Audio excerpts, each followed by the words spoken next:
What's up, YouTube? What's up, everybody?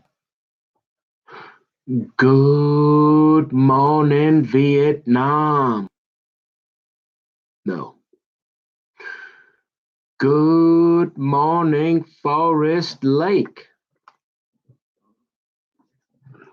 Robin Williams.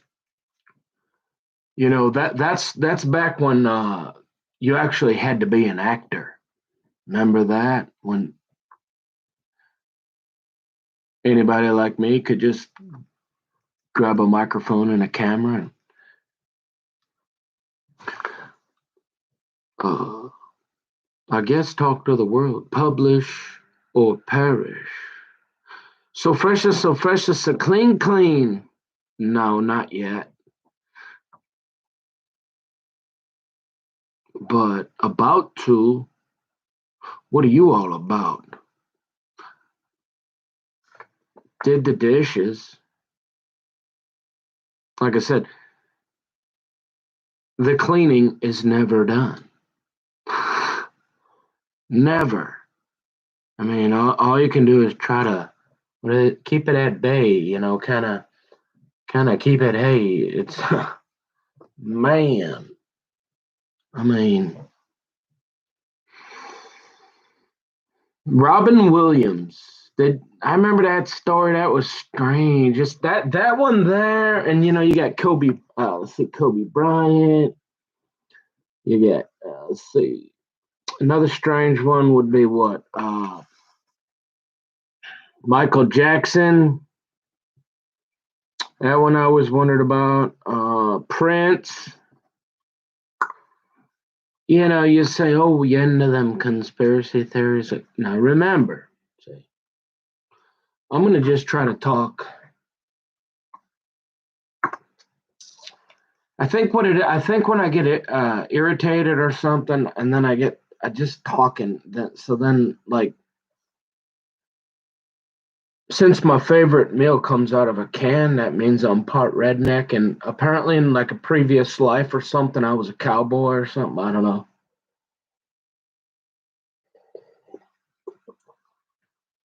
Just wanted to check in because I was feeling pretty, and I meant, you're like, oh, we finally got rid of them.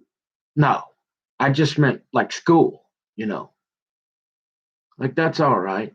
Oh, then that's a whole Prager U. You ever been to Prager? I never been to Prager U. Dennis Prager. That guy had a lot of good. He's got a lot of good stuff. I know most people don't. He's just way too conservative. But really, I mean, he's really not. I mean, he don't even wear a yarmulke. He goes out on the Sabbath, so I don't know if he gets an exemption like like Ivanka, Jared. They used to say a joke, right? No, I won't say that because this is made for kids. Um, so you say Robin Williams. I guess it's public information. I live up here. I live. I could throw rocks at the most premier. I think they renamed it Betty Ford, or they merged with Hazelton. Hmm. I mean, this is all. This is not. You're not. You're breaking anonymity, and it's ethics. It's not law, and that happens to be an ethic that. Well, we're at publish or perish, and Robin Williams he talked about it, but he went to Hazelton a few times, right? And apparently he was found in a closet. This is what they claimed, right? I don't. I have. See, this is another one. I mean, I know he was a goofy guy, but he was. I don't. They said, and I'm just reporting. You decide, right? The main story out there was he was found in a closet in some hotel room in Vegas or something, committing some sex act having to do with like strangulation and cocaine, and but he was by himself or something, and I'm thinking, yeah, I don't know about that one. That one there goes on my yeah. You remember what they say? Believe only half. What is it? Half of what you see, and only a. Or you believe nothing. What? Don't believe anything you hear, and only half of what you see.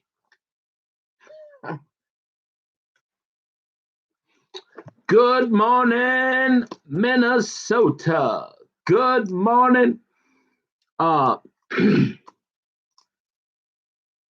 always wanted to get into ham radio. There was a gal on IRC, Delnet, hashtag uh, hashtag Christian debate. Sarah KS something. Hmm? I guess she was. I don't know. Some Doctors Without Borders. That was her cover. I guess. I don't know. Talked to me a few times. She what was I just talking about? Uh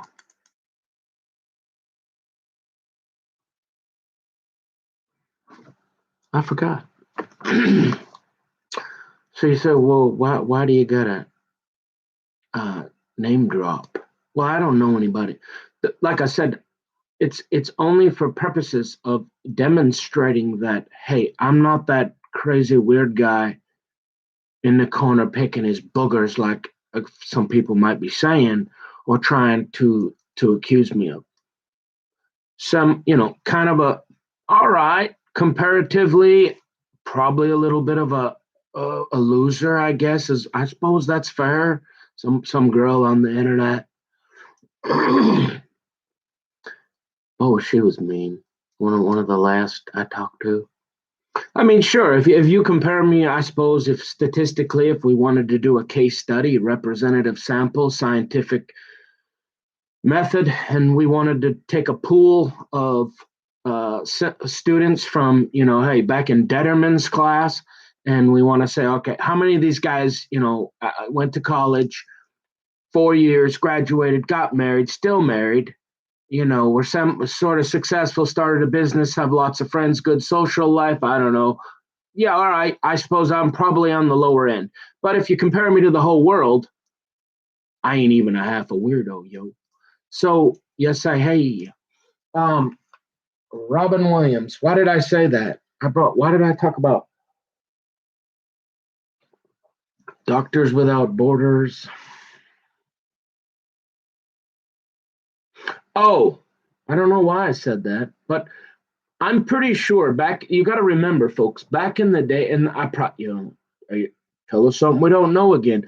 But most people don't know that I know, right? And so that just is a demonstration, and this guy is nowhere near what they're trying to say he is. Okay, and so hey, because the last thing I want to do is go before anybody, much less the world. It's one thing. Look, if you get in your fair share of trouble, right, you're going to end up, like I said, you're going to end up at a few Alcoholics Anonymous meetings, or some mandatory out. Now, back in the day, it was like, I mean, it was like you were like.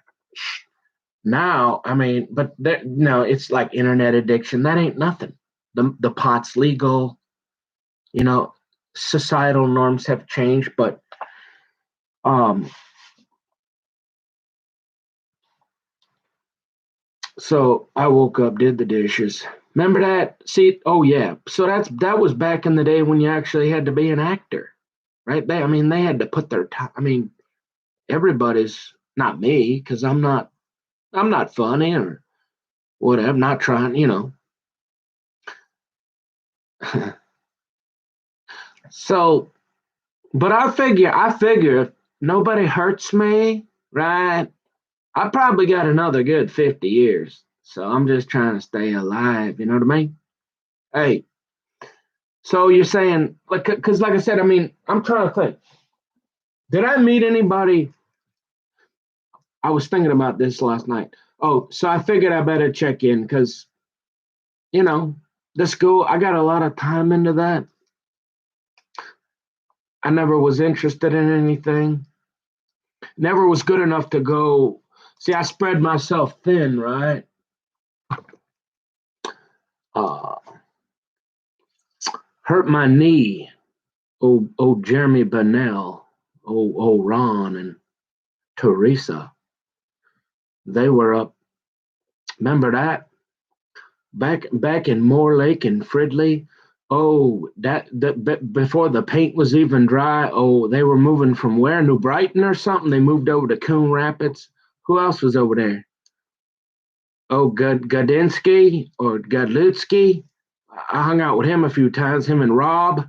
Didn't they buy that Dairy Queen or something for a while? Went up to the cabin. Whose cabin was that? Godlutsky's or Rob's? I can't remember. Went up there once or twice. Hung out. Drove the 4-wheeler or something.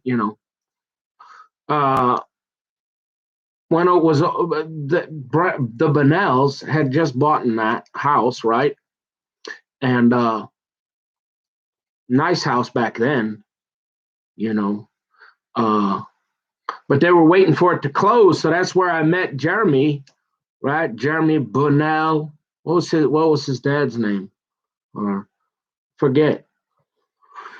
Ron, the computer guy back. He was like Bill Gates back in the day. I mean, he was sending a rocket to the moon, right? And so they had this tiny. I couldn't. It was so funny, right? Remember that they had this tiny little like one of those. I mean, the little mini ones you see campers with like maybe one little bed, and they had like 5 or 6 of them in there. They got 2 or 3 of the brothers, and so Moore Lake. Remember Moore Lake? Huh? That was premium back in the day. Running around there, playing basketball, doing 1,000 sit-ups a day. Uh, Playing pickup Mustafa, playing back pickup with all the guys every day, all day long. Remember Rafe and all the guys. Racquetball, old Black Rob. Whatever happened to old Black Rob? His mom was white. And his dad, I can't remember. I stayed over in Roseville. They had a really nice house. I stayed there a few times. But remember Bunnell, right? Um, we used to. That's where we met, and then I busted my knee up because we were hacky sacking in his house. A real good idea, huh? Drinking beer, smoking pot, and hacky sacking inside of. Yeah, that was a good idea. Uh, oh, that was back when Mall of America. So me and what's his name? Corey from behind, man. Nice guy, nice sister, nice family. Right behind University Billiards, right behind. Uh, that those were back in the real innocent days, right? You was just didn't even hardly drink. You hit a one hitter once in a while and go play some pool. Go play 9 ball for like 10 hours, right? Go hang out at the Mall of America, walk around before the paint was dry in the cages, playing basketball. And back then, I mean, they knew it was brand new, so they knew we weren't 21. You could, I mean, they'd throw you, but they let it slide usually because we were just playing ball in them cages they had way when it first opened. But Teresa, what is she into? One, I guess one of Bennell's. I saw Bennell up at. He couldn't even remember my name. No, did he? I can't remember. I seen him one time over up there at Running Aces. Uh, Other than that, I hadn't seen Bennell since I left him and his girlfriend at the movies back in I don't know 1942 or something over there in Brooklyn Center at the old movie. It's not even there anymore. Um, Across from Brookdale. Yeah, remember that? And so they had just bought that house, man. It was just nice. We were just hanging out, drinking. I don't even know if we were having beer. I don't even know if we drank beer back then because we weren't even old enough. So I don't think we did. We just had a little. We just had a little pot, right? And so Ron and Teresa, I don't know, they went out of town somewhere and left the place, and so we had a couple people over there. Man, that was it. After that, my knee, it was all pretty much downhill. See, that runs in the Dahlheimers, right? A bad knee thing, but see, they don't tell you about that when your daddy ain't, when he's out in California and he don't sit you down and say, son, you might want to settle down a little bit. We got that knee thing. Get a little careful with that. Got that knee, we got that bum knee thing running the family. Say, boy, well, thanks, Dad. Thanks for letting me figure out everything on my own. So yeah, back then, and I mean, I'm trying to think. There was what the only I know that went pro was the hockey guy, Langer, Josh Langfeld. I guess he played in the NHL for. I mean, that's as far as I know. And I never hung out with Josh much, other than I mean, I hung out. I was kind of close with a couple of his close friends for a short time, right? But I mean, I never was real. I mean, it was just, hey, how you doing? See him around, right? But other than that, and I'm trying to think, do I know any famous people? No, not really. Not that I can think of. So as far in pro athlete, I'm sure there's a couple more that probably went pro or something, or did pretty well in college for sports and stuff. Uh, so other than that, and like I said, so hanging out with because back in the day, the Northwest Racket Women Health Club, remember? I mean, this was premier. They had they started in Colorado or something. They only had a couple, and then they just exploded. And so, I mean, this was your destination for, well, not only like the rich and famous, but and all people with. It was the nicest place you could. Wow, in terms of public, and it was brand new, and it was and your average your people like me, your parents could afford to get a membership. And so, man, I mean, this was the best thing since holes in toilets and sliced bread, man. I mean, we forgot for athletic kids, right? So, uh, oh, I worked at the snack bar there. That was one of my first jobs after I worked at uh, the vet hospital there over on right across from Highway 10 there in Coon Rapids, right? So I worked at the snack. My old Pat Greeley. I met up with her granddaughter, which is strange because I remember her granddaughter uh, would come in and she was only like this tall, and I never had ever even thought of her. I'm like, you little, what are you doing here? I mean, like, I'm gonna step on you. And we're playing tennis, basketball, working out every day. And she knew me from Jay's Restaurant, right? My parents owned Jay's Restaurant, right, for 25 years. Cause Pat used to come in there all the time and get a patty melt, cook there, started washing dishes. That was my pretty much my first job. Washed dishes and cooked there off and on for 20 years. My aunt Lori and my cousin Melissa and Christina, I don't know what, I guess there's another good topic. Suicide. You got any suicide in your family? Hey, be nice to people. Um, yeah, we got a few of those. We can talk about that later. So I knew Pat, and so she would come drive down, all the way from Fridley over to Spring Lake Park, right? And so I guess I knew her. So then she gave me a job, and then it's strange because then 10 years later, right, her granddaughter starts working as a waitress at Jay's, and we kind of become friends a little bit. And I'm like, out, quite a bit older than her. I don't know what happened to her. She was over in Brooklyn Park for a while, and Pat died a while back, and I don't know. So it was, she went to school in Lakeville, huh, with Bobby. What's up with this? What's up with you, Bobby? What you doing, boy? You straightening up, son? Hmm? Parents don't last forever. Hmm? Nah, I'm just playing. So my cousin Bobby, dang man. And so whatever. The only reason I mentioned that is because I'm thinking, other than the internet, like I said, I mean, back in the day,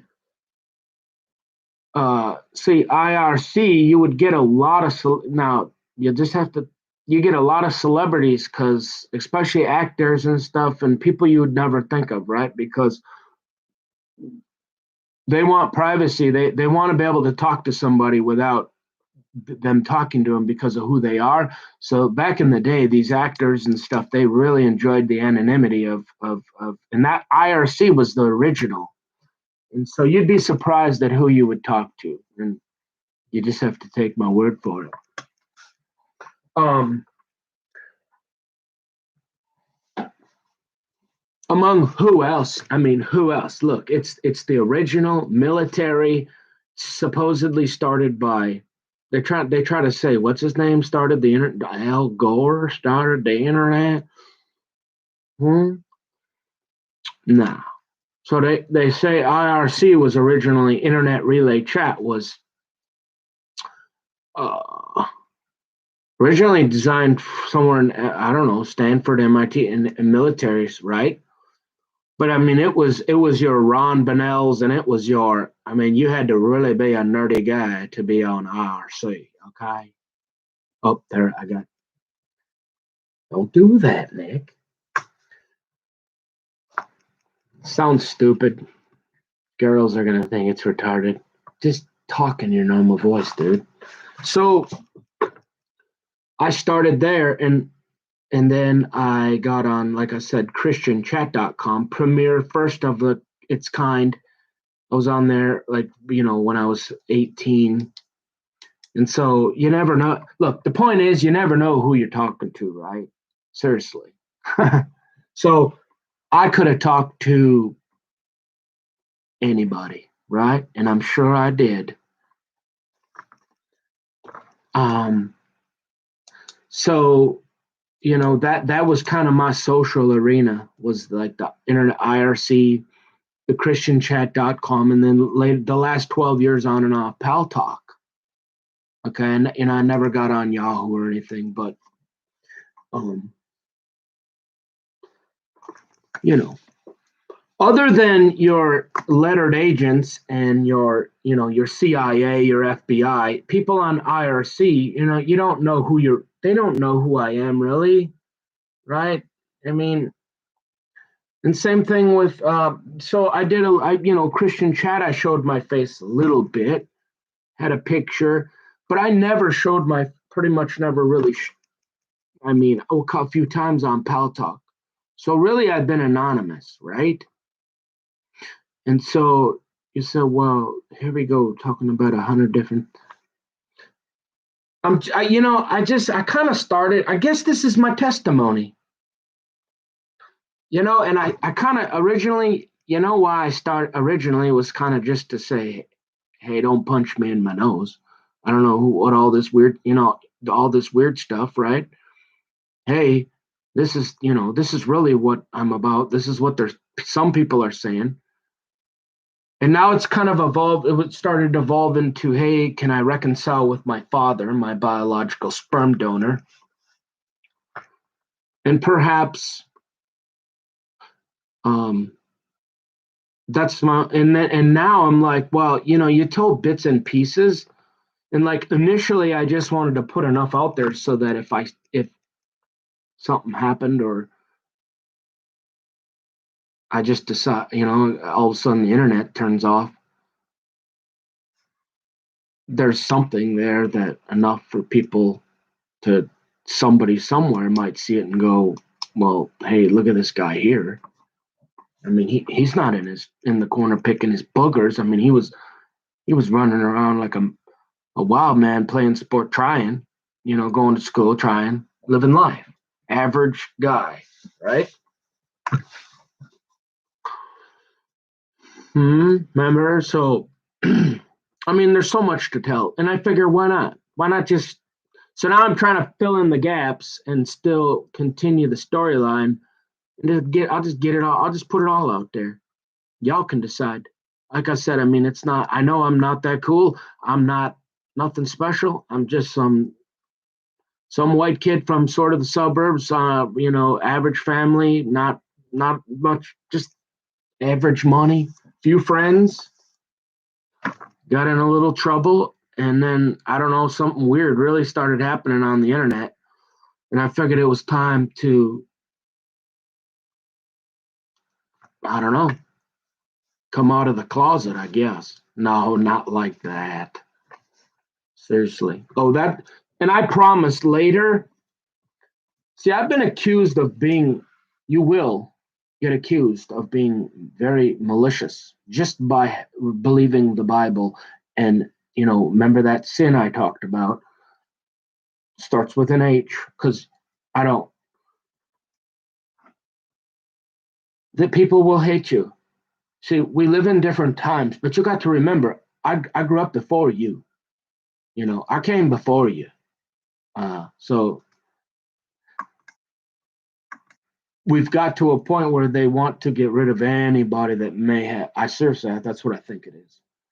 They just want to remove, for what, hook or crook, anybody that would have any traditional values left or was raised, back. I mean, yeah, I mean, even though my mom was a single mom, my tail was on a chair eating dinner with her. I mean, there was no negotiation.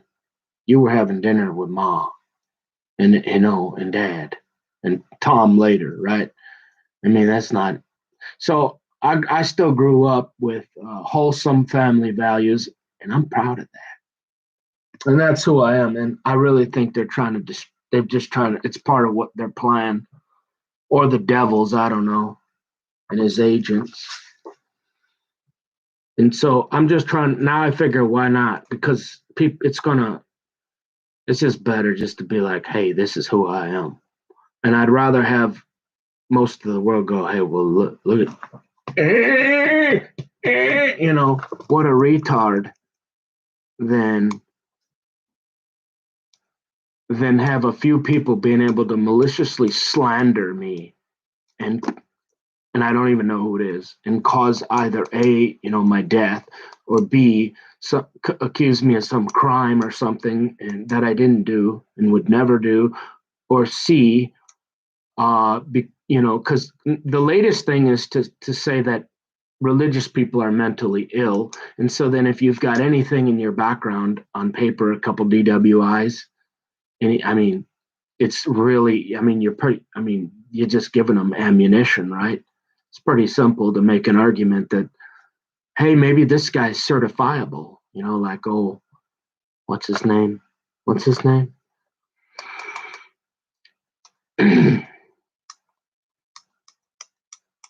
So, yeah. So I guess the point I was just trying to make was, and again, I don't care what you think. This really, now, honestly, if you think about this, trust me, I've had to sit down and talk to a few. Look, you don't get 2 or 3 DWIs and get in a fair share of trouble and have the SWAT team come on you without talking to a couple doctors. You know what I'm saying? Yeah. So again, trying to explain to a guy that's just seeing you for 10 minutes. I mean, can you imagine, or even a therapist, can you imagine trying to explain your life to somebody at 50 minutes once a week? No. So I'm like, hey, here it is. And I explained, I've talked about some of this before. And so, hey, I'll report, you decide. But let's do a little check-in, little DBT mindfulness check-in. I put on Facebook today, I said, hey, I'm feeling positive. I'm feeling pretty, but when God closes one door, he generally will open another. And I'm not asking for anybody. Honestly, I really don't want anybody to I don't have the time. And I'm the kind of guy, like, if you say something mean, we'll get into a debate. I'll have to dissect what you're saying. See, I got enough to talk about and do. I don't want to have to, like, beat you in an argument, too. I got enough people that I'm handling already. So I just really appreciate. And the only reason why I'm name dropping, and I'm not, I'm just saying in my life, like I said, I don't know anybody famous.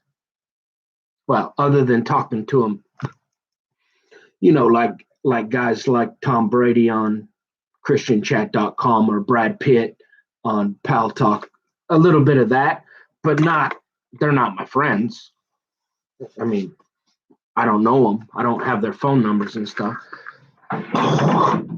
But let's face it, when you spend 25 years on the internet chatting with people, you're going to talk to a lot of people.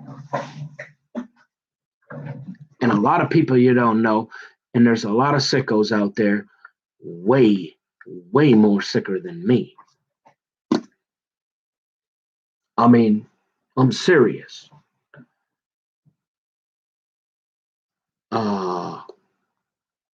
So I guess what I'm trying to say is, like, oh no, this works for a while, and then I start to, because again, this is all coming. I got a small amount of notes, but good thing I forget his name. That old teacher. I always envied those Ron Bonnells and those real pocket protecting nerdy guys.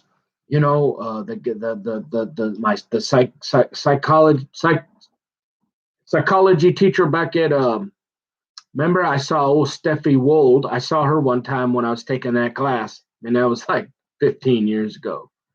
Remember, I take one class here and there because I'm so bored with school. I don't really nothing. Not smart enough to send a rocket to the moon, and I'm just like, I don't want to be a therapist. I don't want to. Never interested. But that guy I always remember that, publish or perish. And I'm thinking, well, I'm never going to be doing any peer reviews or into any, but I'm publishing now, or I'm afraid I might perish. And I like life. You might not think so last night, but because it's kind of frustrating. I got a lot of time, blood, sweat, and tears had a lot of help along the way, but I put a lot of time and effort and work and memorying and studying. But I remember that guy, Steffi Wold, she was in there. Remember Steffi Wold, Adam guy? Steffi Wold, Hamilton Elementary, Coon Rapids, the mean streets of Coon Rapids, y'all. Huh? Miranda Anderson. Yeah, I already told you, Kara. Ooh. Hey, I had to stare at Kara Anderson for like 10 years. Half the kingdom. Tammy Dietrich right in front of me for like 10 years. Half the kingdom. Man, I was always that. Man, I could never get those girls to do anything. I suppose if you got Nick sitting behind you, that hyper kid, for 10 years, you're like, there's no way he's getting my phone number. I'll sit here, but there ain't no way right now. But hey, God bless them. At least they never got up and said, because alphabetical order, it just worked out that way. Hey, at least they didn't say, Cause there's no doubt about it, man. I was hyper. I was an only kid. And I'm gonna go over that for the armchair psychiatrist and psychotherapist. We got some hypothesis and theory, some working. You said we don't care. Well, I've been a case study all my life, so let's be honest here. You know, it's not all my fault, and I ain't all that bad. All right. I remember that. Yeah, Hope Highland. Whatever happened to old Hopi? Hope Highland. We was friends. Uh, yeah. Yeah, that's about all the honorable mentions. I'm gonna go ahead and the rest of them, maybe later. Uh, and again, I'm not looking. I'm the kind of guy like I'm not a full circle kind of guy. I'm just not. And it's what did those guys say? Choices. Life is just choices, not regrets. No apologies, just choices. I really ain't. I might have been rude along the way, and didn't learn well to play with others, and didn't share my toys very well. So you develop some sarcasm, and I suppose you get a couple guys like that old goon, little Barry, want to attack you when he weighs like 3 times your amount. Huh? And old Wilson came in, pa pa pa, boo, you messing with my boy, boom, boom, boom. And then his brother comes in, and a senior is 5 years. Somebody out of that guy's lucky there wasn't somebody else, because that would have been the end for that guy. Coming in, you got seventh graders, you got Barry Burgoyne attacking me. You got Wilson coming in saying, "Boy, hey, you outweigh him by 3 times. What you?" And then a guy from his senior brother comes and beats the crap out of my best friend, and he never talks to me again, pretty much. And I'm so tired, I can't catch up.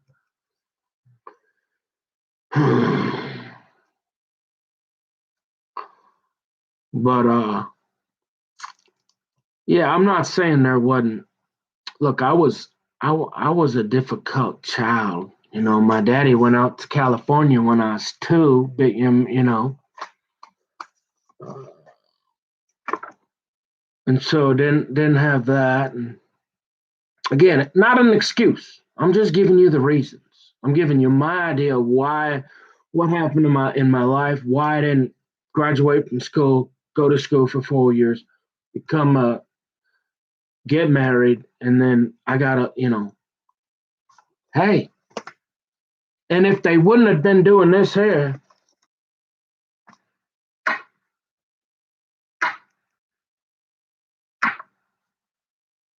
I'd have never published anything. But I remember back, I said I did. This was a long time ago over there at what was it?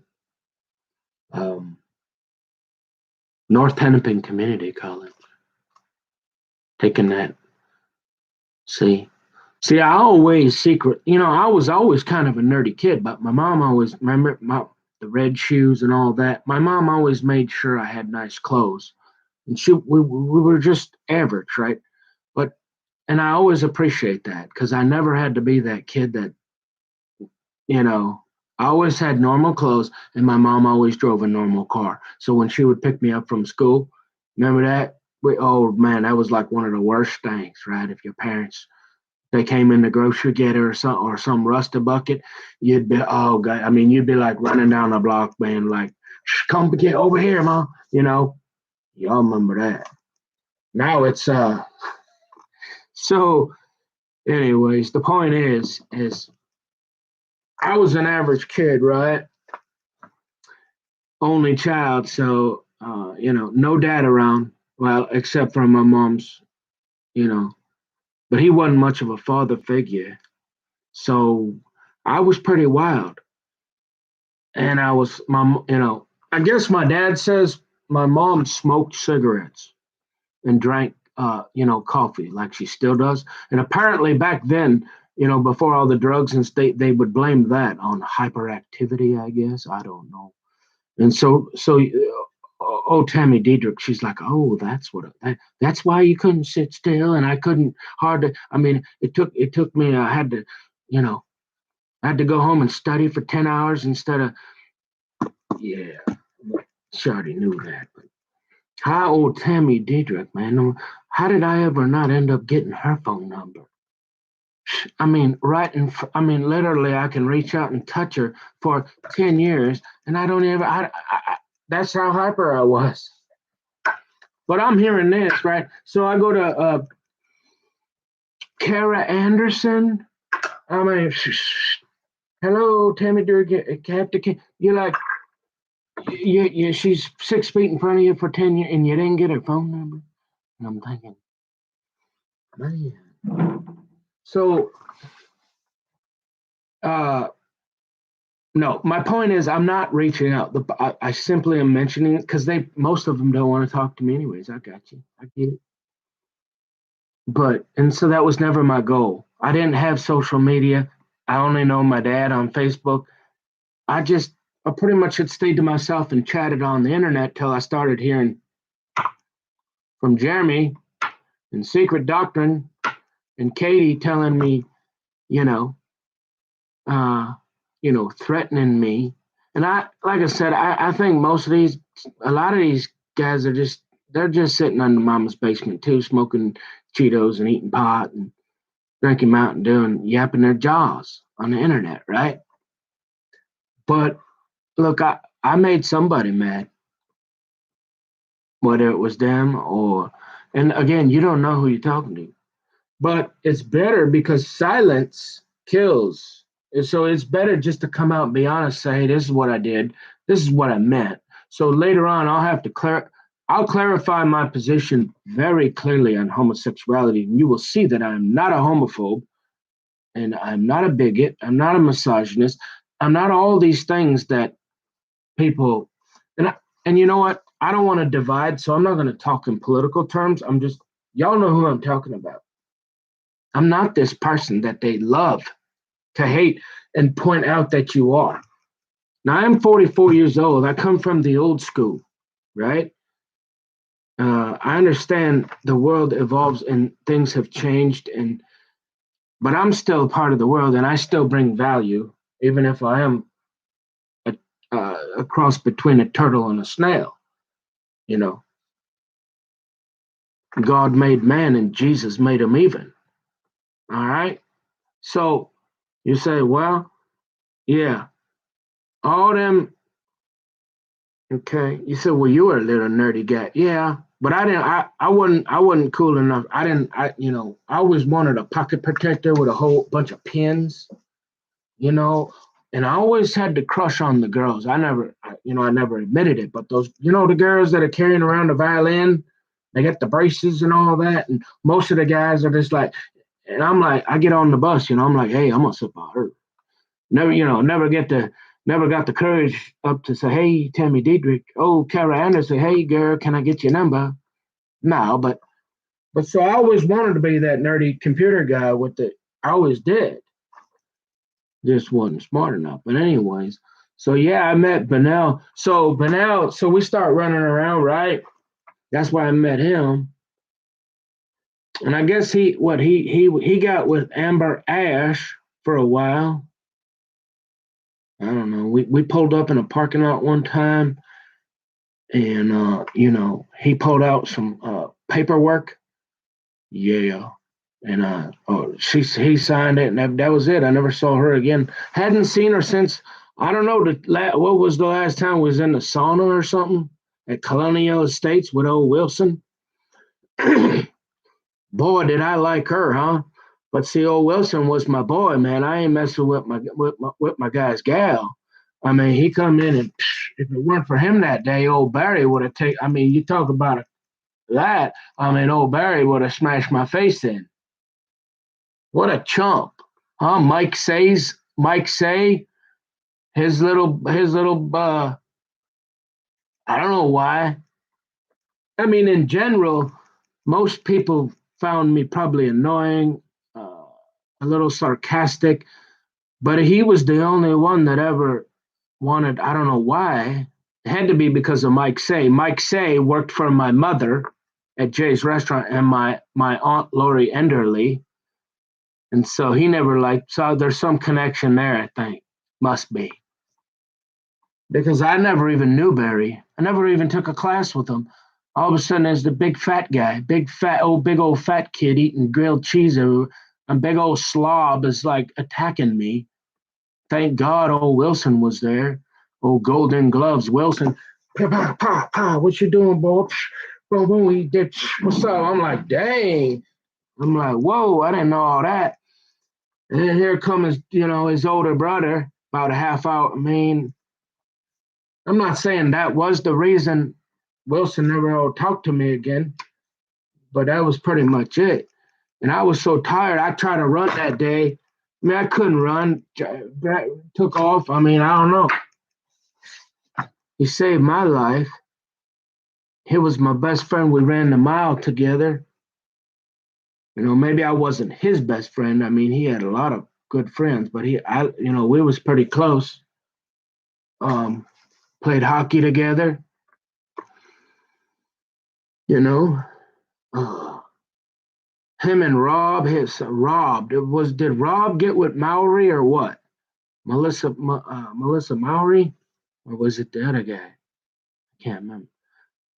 Rob was a good wrestler, but he was older. He was a greater to it, man. He would whoop us at old behind Hamilton there. Man, that guy was strong. Rob. Whatever happened to Rob? I think he was with Hope for a while. So he was always pretty nice to me. Even if he was annoyed with me, he was still a pretty good acquaintance friend, right? And so I never really knew anybody from our childhood that it made it pro or any other than Langer. I mean, maybe there's a couple other. Like I said, I mean, you had Rush, you had Jad Guile. We had Jad. Jad was out. He was friendly with it. Hey, Gimper.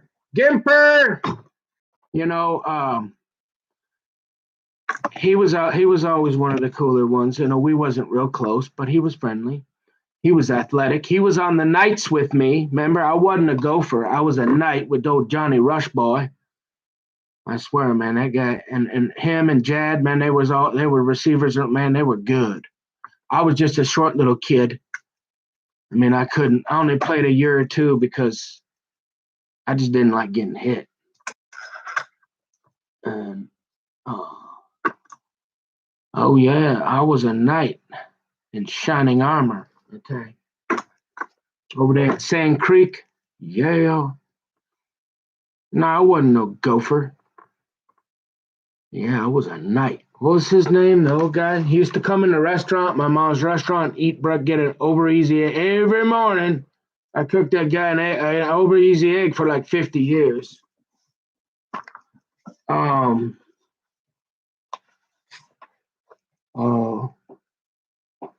What's his name? So yeah, and you said, well, what happened then? You're like, well, I don't know if I want to tell you. I mean, I'm pretty much telling you everything.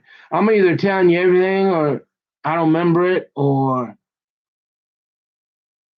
you don't need to know, and I can't remember. And I'm telling you everything. Why not? Because I don't know who I got around the world. I mean, I could have pissed off the king of Japan. I don't know. I mean, I could have old North Korea, or what's that short little guy on the horse that likes to take his shirt off? What's his name over there in Russia? I mean, you don't know who you're talking to, right? I could have made and being I used to be pretty conservative, right? I come from the old school. You didn't. I don't know. I didn't know any gay people. You would have if you were gay. I mean, you didn't talk about it, right? And you have to respect that. I understand we live in a society now where there's zero tolerance, obviously, for hurting people, but it was a different culture. You would not have done well, right? You certainly didn't talk about it, and yeah, you just wouldn't have had a good day. You'd have had a real bad day if people, as far as I know, we didn't. I didn't know anybody like that. All right, so I come, but that don't mean our life. Just because y'all have changed the world doesn't mean that our lives weren't. We didn't come before you, and we were raised and grew up a certain way. That you get to ruin my life and defame my character because I'm about ready to sue you for defamation of character and character assassination. And who else knows who you're framing? My neighbors, my family. I don't know. Okay. Because if you follow any of my links, you're going to say, yeah, that ain't Nick. Yeah, he's a little annoying, couldn't sit still. Most of the time, we just, but yeah, we hung out with him a little. He was friends with everybody for 5 minutes. He never really got in a fight with anybody. It was only that big old fat Barry goon. Who, by the way, yeah, I mean, if we ever get any, don't come around me, old Barry. I'm a little bigger now, and I'm sure you're a big old fat boy too. But you wouldn't roll over me like you did then, I guarantee it. Yeah, yeah. So just stay away from me. I'm not looking for trouble. But this is the only time all the times I ever been in a bar, and I never went out. One time I went to a frat party with Brandon Faulkner, huh? Oh boy. So I had my best friend Gary, right? Then we kind of grew up. And part of the other problem, remember, folks, is I would go out to California. Remember, I was Little League All Star, third baseman, catcher, pitcher, and that was part of my problem. I was so hyper, I ran myself thin, right? And if like I always said, like I wish I would have had my daddy. He could have settled me down a little bit, put the fear of God in me, and said, "Son, you're gonna run that knee into the ground, boy. I mean, hey, why don't you figure out? Let's get you a little more focused here and find out what you're good at, and maybe hey, you want to do focus on one or two of these sports, instead of running around like a indoor soccer, outdoor soccer, football, getting banged up, right? So I never, but I went to a few house parties. Like I said, I wasn't very popular. I knew some of the popular people that knew the popular people that really knew the really popular people, like old John Rushboy and them, right? And so obviously I played sports with a lot of them, but I wasn't close with the real, the frat boys or the real cool people. But Brandon Faulkner was. I mean, I don't know what. I think it was because of Ryan. I saw Ryan at the movie theater. Okay, I used to go over to Ryan Faulkner's mom. Remember Kung Fu? What was his name? Oh, Kung Fu. Brandon. Remember? Hmm? I'll think of it. Um, but I used to play hockey. Me and we used to smoke with Dave Faulkner. We used to ride in that little metro up to St. Cloud, smoking cigars and hanging out. I mean, I hung out a lot with Brandon Faulkner, and he was friends with everybody. And if you even, I mean, you want to talk about if you messed with anybody, you want the whole, county, like you're done. Go ahead. Back then, I don't know what happened to him. I ain't talked to him in years, right? All right. Uh, Dude, you did not mess with that kid. And Ryan was really cool, right? Ryan he was a bad dude. He. I would go over there, and he went with two or three Minnesota Viking cheerleaders. I mean, and I went snowmobiling with Brandon Faulkner. We would go up.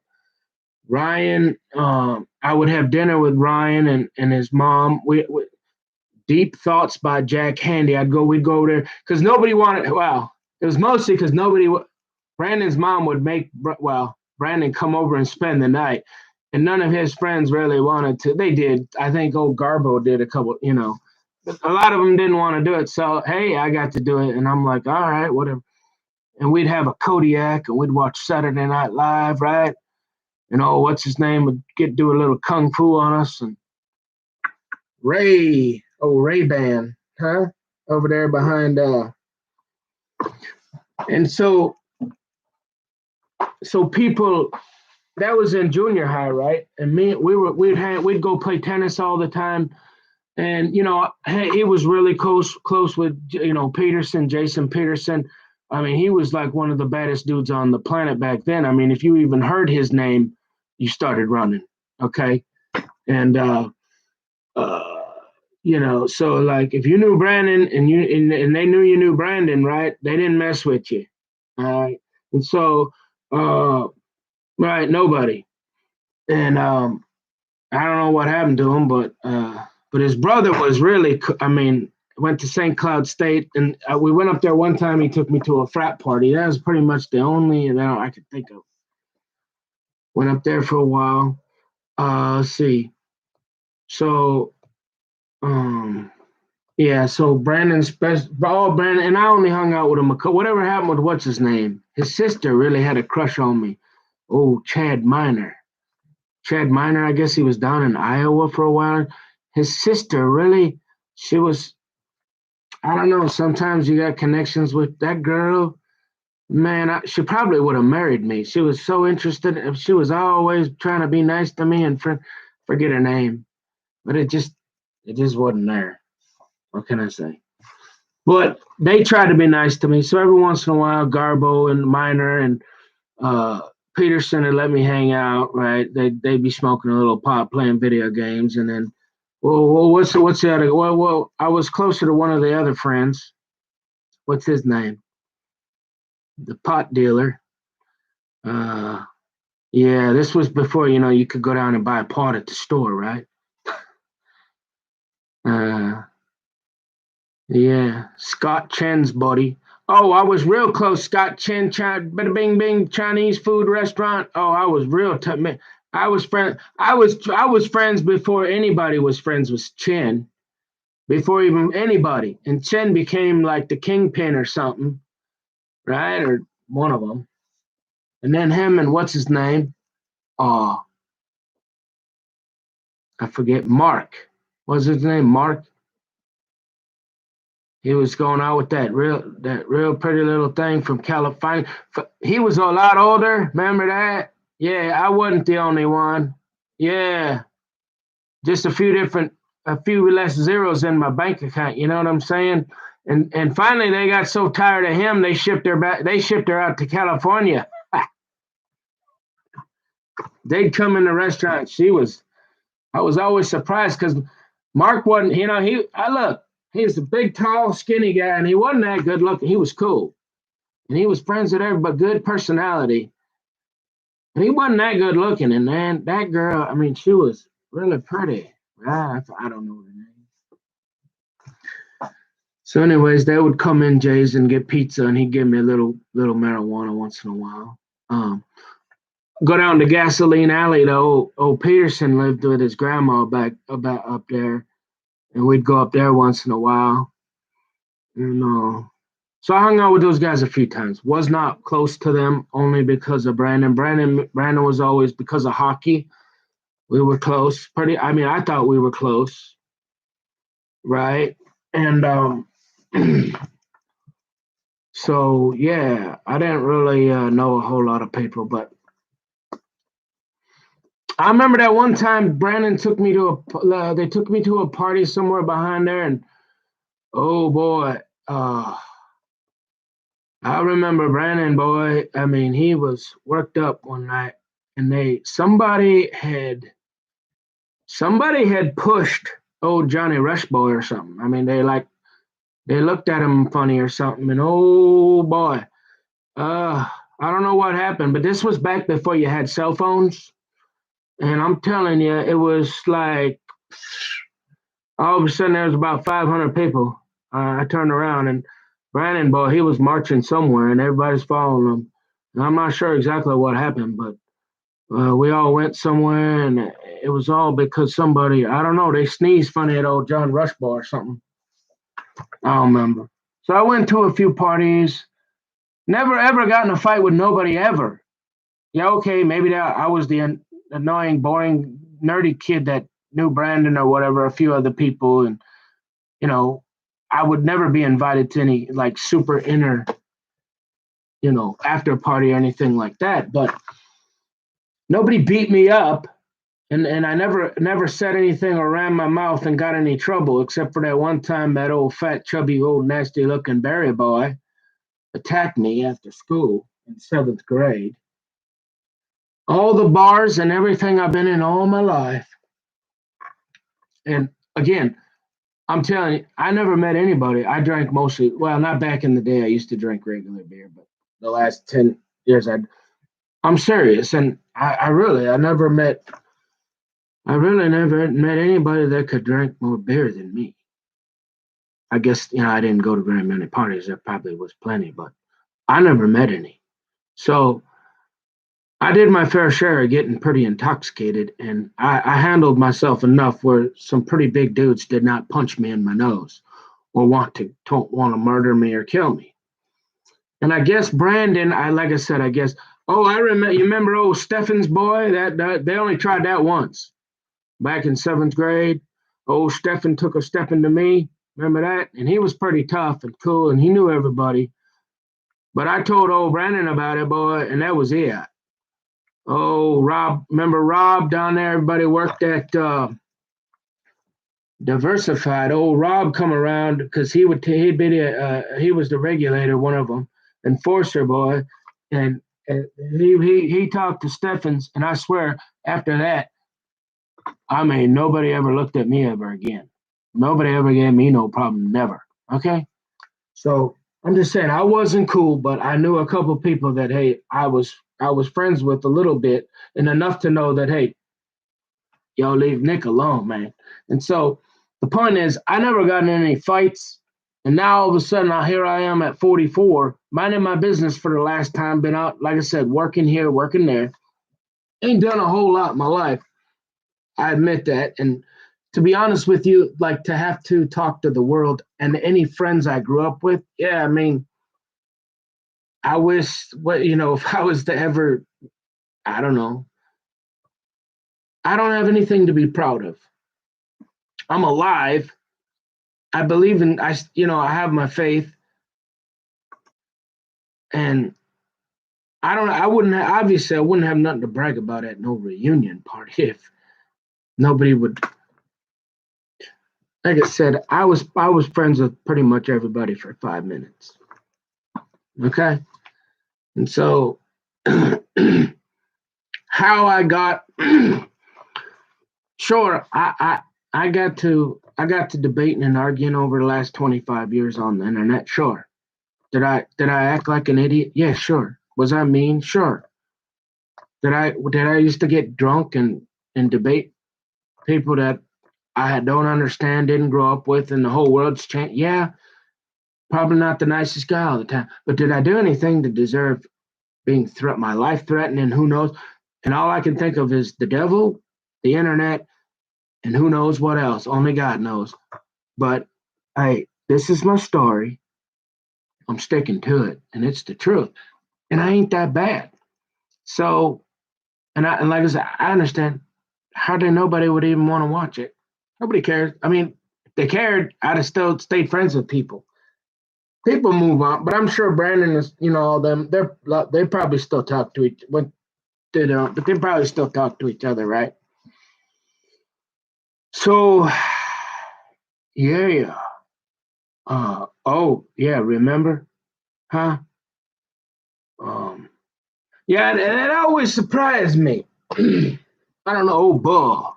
Everybody called him old Bull. He was friends with, I guess, because of his brother. He knew it. He was friends with all the older people and all the girls. Man, they just love that guy. Love that kid. I swear to be, oh, Brandon, you're just so cute. Come here, give me kissy, Brandon. And I'm thinking, how do I figure that out? Never did.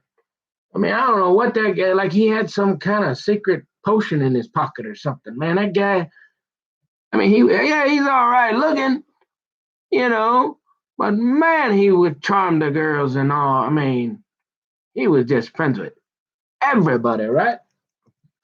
And so, yeah, I'll talk about that one later.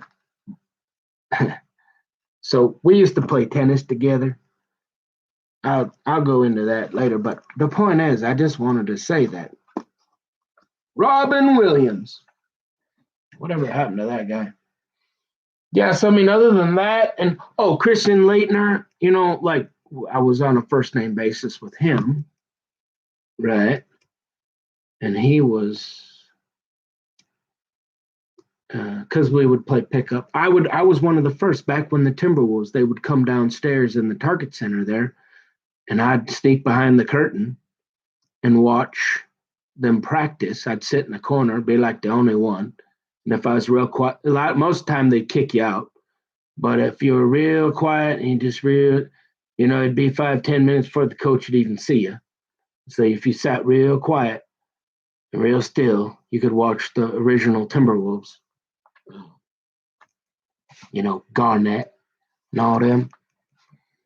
And just think of it. This is Murderapolis. This is Minneapolis, Minnesota. I mean, this is brand new Target Center, premier destination for anybody around the world. Just imagine the people that I played pickup basketball with or worked out with. And a lot of people did, but I'm just saying, I hung out with a lot of people. I mean, I couldn't even imagine to begin. I know I played with a lot of NBA guys. I can't even, I'd have to really sit down and think about it. It's not a big deal. The only reason I say it is I'm not the guy in the corner picking his boogers that should have some punks on the internet doing whatever they're saying about me or framing or doing whatever. All right. That's all. That's all I'm speaking to. None of these people care about me. I'm not friends with them today. I don't even know if I seen Christian Leitner on a couple fishing shows. Like he invited me up before a game one day. Right. But,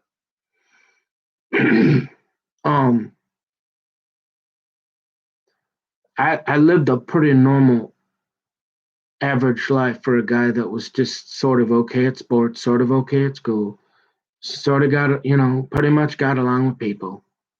Even if they, being an only child, they a little hyper.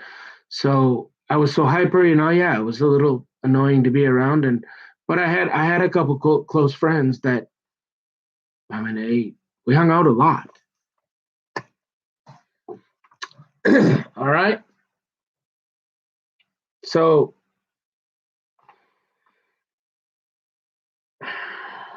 yeah.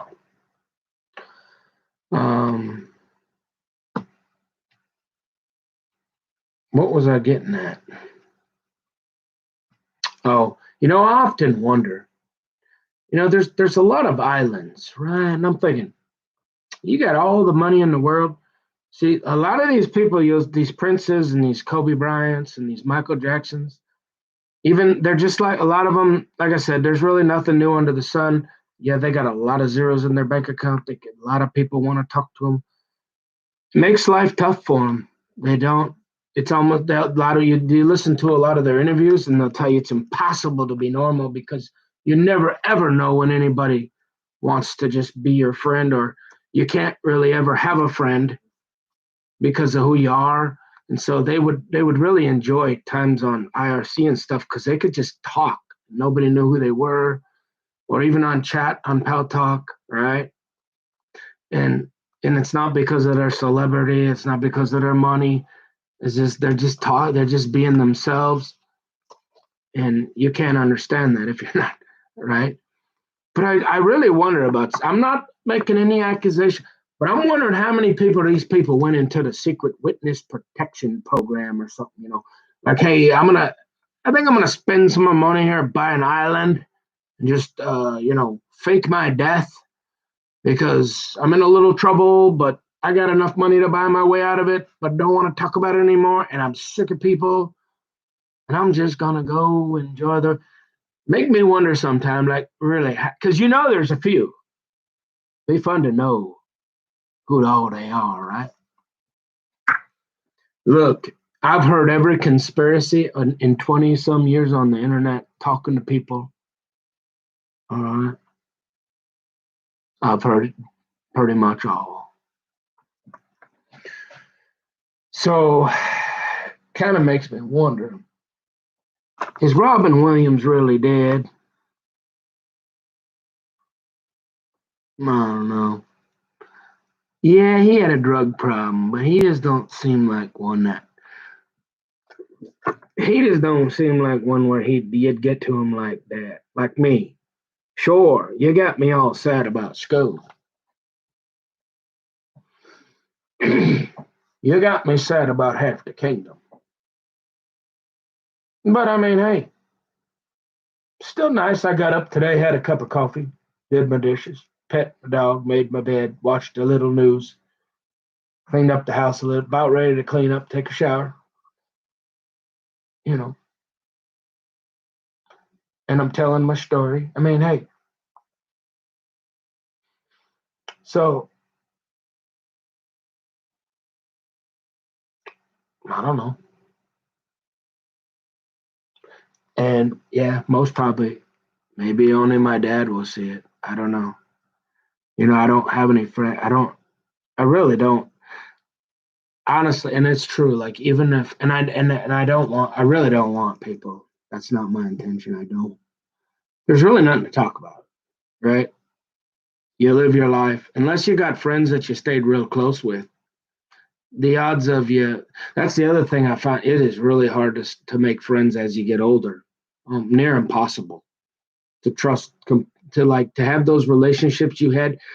Back in the day, I mean, you would trust your life with Gary Wilson. You would trust your life with Brandon Faulkner. You would trust your life with some of them people. And I ain't met anybody in the last 20 years that I would trust my life with. Okay, I'm just saying. And so uh, it gets hard to get in where you fit in. You say, well, we know too. We went through it. But, this is self documentation. This is, if I, because that's going to be the next step now. I guarantee it. We couldn't get them drunk. We couldn't get them naked. We couldn't get them angry. Now let's get him crazy. And if not, let's just try to prove he's crazy. I can already forecast it. So now, hey, I'm just going to put it all out there. We'll get, it's going to take, you're going to need lots of coffee, but let's get a good case study going, get 2, 3 of them honest. And I want to not just these new liberal psychiatrists where they changed the DSM-V, and if you even mentioned and you said, hey, the Bible says homosexuality is sin, they'd go, this guy is nuts. Does he really think that? Does he know we're living in 2021? You can't talk like that anymore, sir. I mean, we have a zero tolerance policy for that. It's not going to go, we're not able to quite arrest you for that, but we're working on a hate crime for that, sir. And you need to not let that come out of your mouth anymore. And I'm a psychiatrist now, so I'm thinking you need to be on some Depakote, Trazodone, something real heavy duty. If you're thinking that Bible there and homosexuality is still a sin. I mean, this is a mental illness now. You don't get, I'm serious. So you can't, I don't mind, we can have one on the team.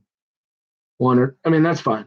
Get a lesbian, but I want an Orthodox Jew. I want an Orthodox Christian. Let's get an atheist. Let's get an agnostic. Let's have a representative pool here. And go ahead, have a field day with me, because I guarantee I can explain it all. And I've never done anything that's worthy of death. And I've really done nothing that's outside a couple outliers, that everybody has skeletons in their closet, and everybody's done a few weird things in life, and everybody has lived life. So other than the fact that I'm truly am a Christian, still like naked ladies. Oh yeah. Guilty. but I don't drink, smoke, or chew, and I don't go with women that do. I'm trying. I'm trying to enjoy the second half of my life as an old guy, you know, still hoping for half the kingdom for, a little while, right? But this idea that I'm mentally ill, or I ought to have people making stuff up about me on the internet, or possibly coming to my hometown and framing my neighbors, or who knows if they brought the Iron Mask in, or they brought Brad Pitt and somebody brought actors in. I'm being a little fictitious here, little tongue in cheek, little forked tongue here, but I mean honestly, given all the strange, bizarre behavior, the slash tires, the threats on the internet, the stuffing on my deck, the just so much stuff happening, and it's irrelevant. Just take my word for it. If you take all of it in totality and you're honest and you don't have an ideological agenda, and you remember that, hey, I was raised before y'all changed that DSMV and the devil got everything up and down and left is right. And remember that? And just the change, society really, really changed. And I got that. And it's up to me to publish or perish. It's up to me to adapt. And that as a society in a world, especially in a global worldview, culture, we've got, and I'm not a racist person anyways. Anoka County, where we was raised, I think we had 2 or 3 black people until like 1995, right? So very racist county, probably among the most back then. Maybe not racist, but just not a lot of culture. Okay? But I wasn't raised that way. So, I mean, the only one thing that I can think of why somebody would want to really hurt me is because I'm this Christian guy saying homosexuality is still sin. Because anything they're saying about me really ain't true. And I ain't done really anything different than anybody else. Had a few mistakes in my life. Just pretty much a regular guy that's old now. Like probably a lot of people that, didn't go pro, I don't know. I'm guessing there's a few people that probably didn't finish college and maybe they're doing all right, but I had the family business. Milda's Cafe. My mother married her second husband, Thomas Hokanen. You'll see him. He's on my Facebook, right? Even if I had 1,000 friends, the time I grew up in a time when we had pagers. That was the bit, you needed a little bag of pot. You page ball, right? But that's all we had. And then eventually as far as wasting, look, all I'm trying to do is go, like, seriously, figure, how do I my goal is make enough money to keep half the kingdom happy. So she'll stay with me.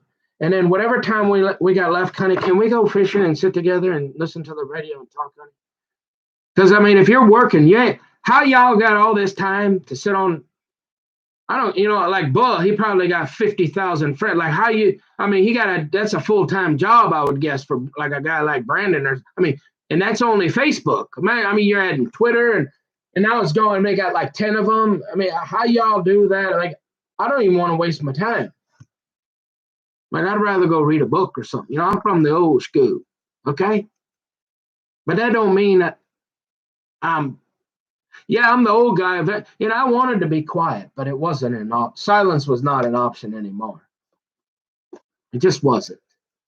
It was better to come out and let people make fun of me and go, oh, yeah, that retard, he didn't make nothing of his life.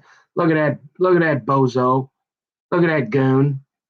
What a dummy. We knew he wasn't going to really make much of him. I'd rather have a whole bunch of people do that than die, or have some Secret Service or some lettered agents, who knows, potentially that I've known that have been angry at me for many, many years, and finally took the opportunity because they're either in power or they have the ability to get to me and cover it up. Right? Remember Mike Walker, Gordon Walker, 3, 4, 5-star general during the Gulf War, his father on the phone with HW during the war. My best friend, IRC. He introduces me to IRC. These are all military, CIA, who knows, Supreme Court judges, Jennifer Aniston, Organic Apple, who knows? I mean, I have a pretty good idea. It doesn't matter, but I talk to a lot of people. And I'm sure a lot of them were restrained over the years because they're from touching me. And I don't know what happened, but I guarantee you, take my word for it, trust me, some really weird stuff started happening to the point where I feel like my life is threatened. And I tried to, even after that, I tried to be quiet. And so I just decided, you know what? It's better just to tell the whole story. So, people think, yeah, you're that kind of loser guy, whatever. But hey, he's half, only half a weirdo. He's half normal. So you knew you weren't just sticking paper clips in the, eating your boogers in the corner in the outlet. No, man, I was running around I was having fun.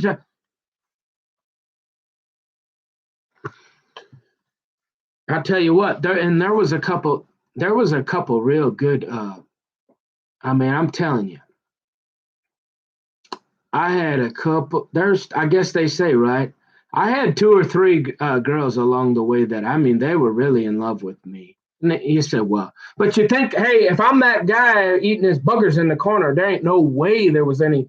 If I'm that guy they're trying to go after from the internet who thinks homosexuality is a sin, and they're trying to murder me and cover it up, you wouldn't think I had any I had 2 or 3 really come from really nice families, and I was too hyper to appreciate it, cherish it, and respect it. And if I'd had a father, I bet, it's like the story. My father met at old Greenhaven. I think Gordy still golfs up there. My mama tell that story still. She worked at the snack bar. My mommy, she's just a farm girl, little innocent thing, right? Oh boy, she was cute. You want to talk about a little Kara Anderson? My mama was like skinny. She was cute. Where do you think I get my good looks from? See, but all right. And, she had a few friends, but my dad, he was pretty, he was into golf and he knew some people. He knew some people. And old Gordy said, hey, see that one there? Hey, I want you to go talk to her. Let's go see what's going on with that one there. If my old daddy, if my daddy would have been around, boy, he'd have sat me down and said, hey, look here, son, that might be half the kingdom there, boy. You might want to behave when you get you might want to settle down there a little bit. See that, hey, let's see what happened here before you get all excited and start running around again. You know what I mean? So I had a couple real nice girlfriends. Okay. Yeah. Let's see. So, and again, it's not, they want nothing to do. In fact, I tried to contact them, both of them, or at least 2 of them. Right? Nah, man, you lost your shot with me, boy. And now look at you. You didn't even finish college, and you were a drifter. And yeah, you got by in life and you had a little fun here and there, and you worked jobs and you got by. But now what, boy? Hey, look at me. You think I want to take your call? And nah. Hey, these were real girlfriends. There was real emotions, a lot of time and blood, sweat, and tears. So I know that ain't the point. The point is, I knew a couple really, really, really good family, nice people. Okay. And I should have played my cards different, you know. Um, so it's like, and then remember, I went to sobriety high because I smoked one joint and they said, oh, this guy is chemically dependent. And I was lucky because I got to go down there. So then I met a bunch of people, a bunch of the people from Minnetonka down. And so then I got into painting their houses and stuff like that. So I got jobs and things like that, right? But um, again, painted $1 million homes in Edina, Minnetonka, uh, all these. So, uh, yeah, nothing spectacular, but it wasn't like I was like Jeffrey Dahmer plotting how I was going to get, trolling elementary schools with figuring out how am I going to, groom this one until she's old enough and get her in some kind, I'm going to go Jacob Wetterling on them. And then I got these people on the internet all of a sudden convincing, because I don't show my face. All you see is a guy drunk, way, way back. He's drunk, arguing with people from a conservative viewpoint, and almost nobody, back in the day there. And I'm not even, I don't know what I am anymore. I don't like that. I don't like how it's divided us.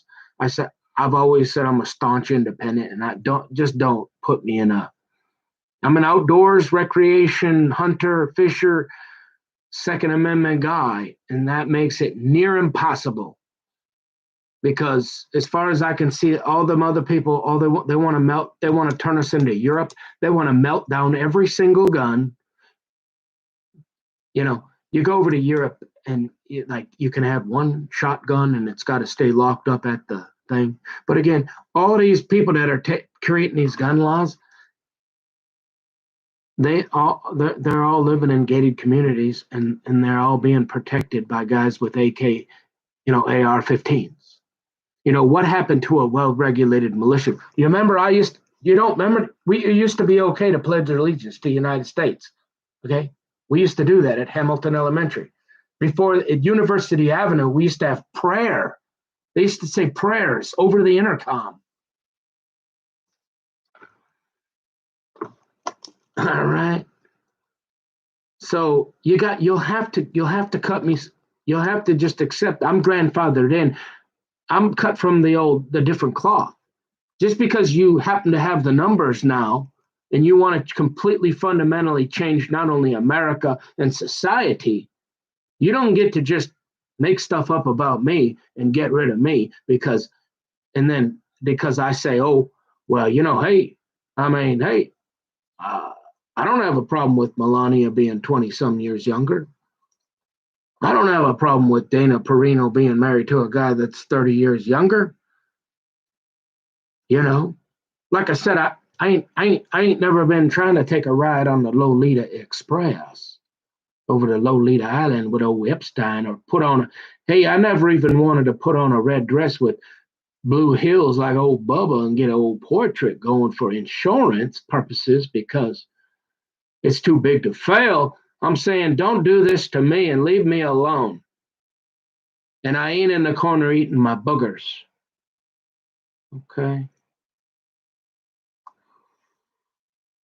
Little weird, little silly, little hyper, little annoying,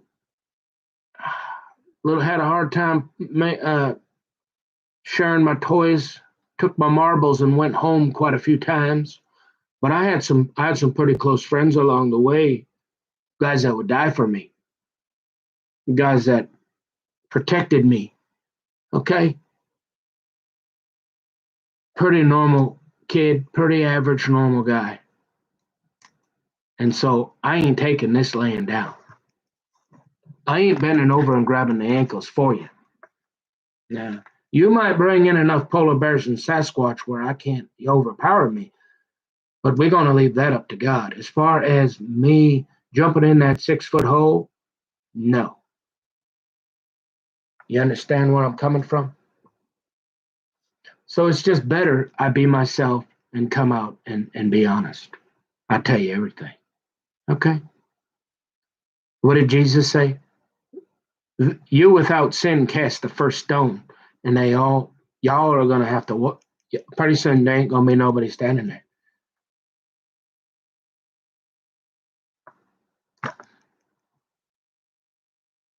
You know, I don't know if there's any truth to it, but you know, you want to talk about half weirdos. Seriously, some of these lettered agencies, too big to fail. Oh, Snowden, uh, they got some real weirdos. Think of all the cameras. Apparently, they might even have to shut some of them down if they really expose the truth about how weird some of these people are. I ain't your weirdo, and I ain't your goat. So, but as far it's like you can't. I'm not gonna let you just do it for free. Somebody, I'm gonna get up on the hardwood.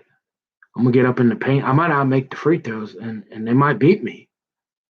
But I'm not just gonna be too scared with Christian, little old Nicky boy, old bashful with getting red and going, no, you shoot, and I want to get up there. No. So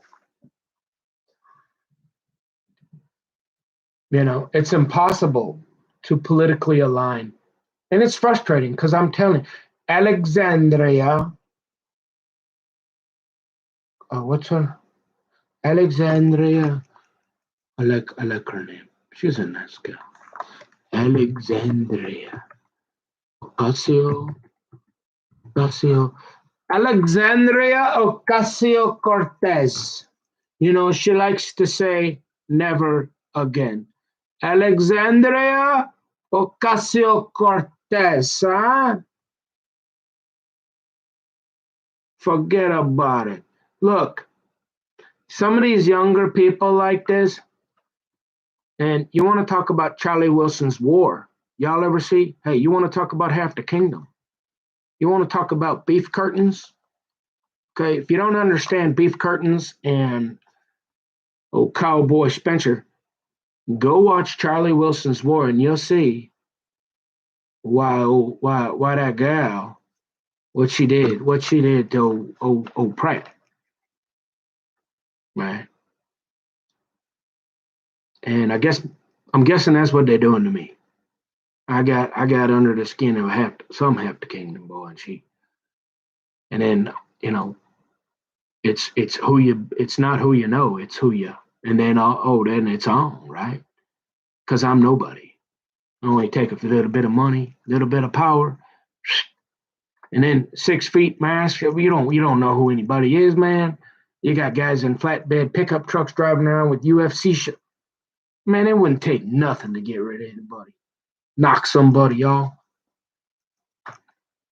And I tried to be quiet, but I'm gonna fight for my life. And so I understand why they're see, and this is why I'm a moderate independent, and this is why all these red coat, hang 'em high, longshore Republicans and it's frustrating because these guys like Ted Cruz and some of them, they're the only ones who will really stand up for the Second Amendment. Your right to defend yourself without having to jump out the window or lock yourself in the basement and pretty much invite the burglar in and have some dinner first and try to talk and watch them rape your family and then say, oh well, you want to talk to me about why you're doing this, because they're disbanding all the police in Minneapolis and now they're bringing them back. I mean, it's just the point I'm trying to make is I understand from both sides, but then you got a guy like Ted Cruz. He look at a guy like me, he'd be like, well, you ain't nothing but a deplorable, son. But yeah, but I like to go hunting and fish. I want you to. Yeah, but you ain't got no skill set. You ain't nothing but dead weight to me, boy. We done everything bigger down here. Old W told you don't come down to Tejas and messing with Texas, son. But you're the only guy that'll say that keep us going hunting. Yeah. And by the way, old Alexandria Ocasio Cortez, what a half the kingdom. Hey, playing video game. I mean, hey, right. But see, they're so frustrated because of colonial America and whatever, and some the good old boy network that hey, I don't know not the only good old boy network I know is old Brandon. Hey, if you look at Nick again, you're gonna have 500. It's over. Hey, no, I mean they didn't even dare it. I don't know nothing about none of all that, but I understand people are starving. People are hungry. We got lots of people. They're stuck in no way to. But it's giving everybody free college and everything free. Okay, fine. Y'all want to turn? How long are we gonna sit at home and eat Cheetos, drink Mountain Dew, and smoke pot and play video games before we're Venezuela? So we can't. This extreme on both sides. We can't remove all the incentive, and not everybody can be grandfathered in. And now we got so many people, so we got to figure out altruism. We got to figure out how to do the most good for the most amount of people. Now, I don't know, Bill Gates, he's hiding in plain sight, talking about old Georgia, Google it, Georgia Guidestones, and you're wondering why I'm a little worried? Because I'm an expendable. And then you go piss off the king of Japan and a couple half the kingdoms, and oh boy, you got beef curtains all over you. So I understand why Alexandria Ocasio Cortez, I understand why they're fighting for more equality and more. I don't know. I think humankind has been trying to figure it out for 6,000 years. Hey, if y'all ever can get out to Kentucky, the Ark, they got a real life-size Ark, and they got an Ark creation museum, and that you want to talk about a family vacation. Hey, there's only two places. See, as you get old, there's only two places I want to, except for where half the kingdom say we got to go.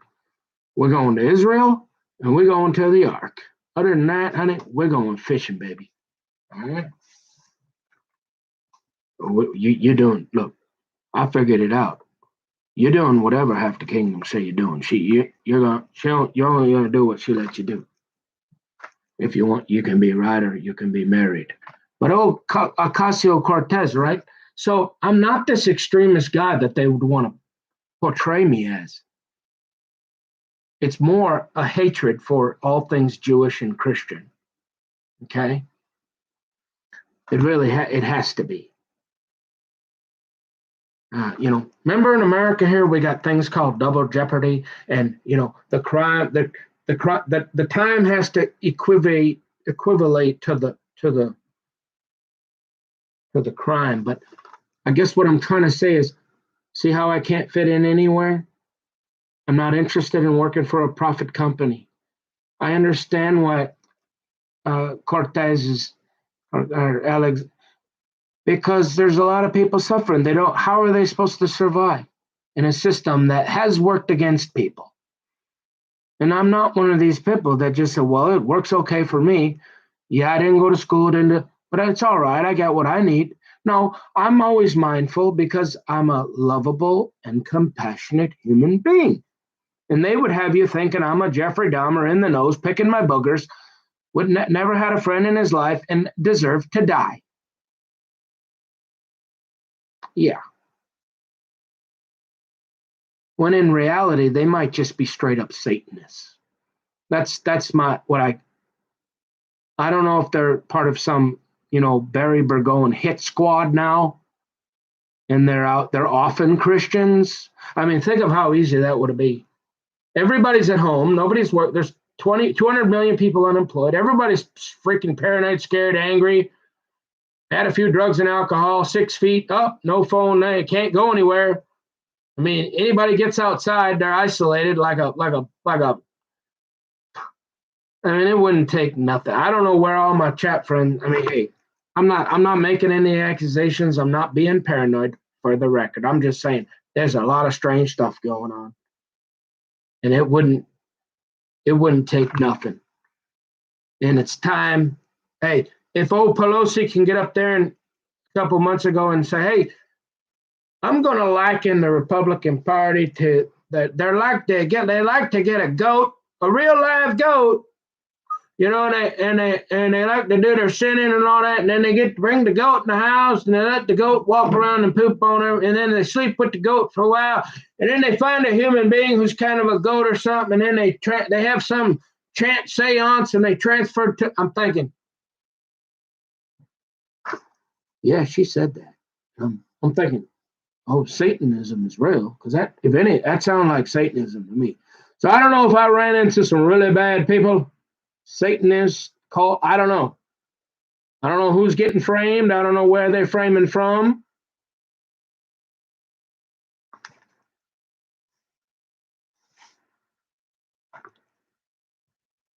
So I get. Well, I understand. I get it. I understand why. And that's the problem. We've gotten so divided. We can't even talk about it. And people on the one side, they're so upset. They're tearing down every statue in every city that ever had to do it, anything with anybody that might have even been in a family. I mean, if you go back far enough, sure, you're going to find somebody, but I don't know. I'm a Yankee from the North. I don't know anything about slavery. Had black friends play. I mean, I sweated, took showers, jacuzzis. I mean, I'm with African American, every Asians and Indians and Native Americans, and I never thought twice about it. Playing sports, but yet they want me to pay for reparations, or I don't know, man. It don't, man. Like, isn't this reasonable? Like, I get, yeah, but okay, so some bad stuff happened, but why should I pay for it? Because, like, hey, I love you, I like you. Can't we all get along? Well, I mean, can we meet in the middle here somewhere? Would it be all right if we? How about we stop letting the illegals in, so that all these people that are burning the buildings down, we got some money for that, for these people that are already here. Let's put them on some programs instead of these people coming in. Not going, they ain't getting in line. How about that? Oh, by the way, that wall might help a little bit. And then we can start to focus on all these people who are burning our buildings down, and they're mad because they don't have money to go to school. They're stuck in dead-end jobs. I mean, just some real elementary economics here, logic, I'm thinking. But no, you're an evil guy because you won't lay out the red carpet and let them burn the buildings down and let everybody come in for free and give them all our money there. Does that make me a really bad guy? I don't think so. I think it's common sense. My ancestors came from Sweden and Germany. They came through Ellis Island. They had to sign up, come on a boat. They came in legally. Why is this that anybody would be for legal immigration? Oh, what are you, Ted Cruz now? No, I'm just an average American that says, hey, yeah. Don't you think we should? How about people continue? How about legally? We got enough stress on the system, people so frustrated that need money programs. And yet we're doing this. I mean, come on, folks. There's something else going on here. If people can't be honest and say, that sounds reasonable. He's not a hater. He's not. We shouldn't punch him in the nose and make him disappear and beat him up and frame him and other than the fact he's a Christian, he's got that Bible there, and he says he's like one of them last guys that'll actually say it out loud that, hey, just like lying, stealing, cheating on your wife and having sex outside of marriage, homosexuality is still a sin. I don't care how many pastors or lesbians you've ordained.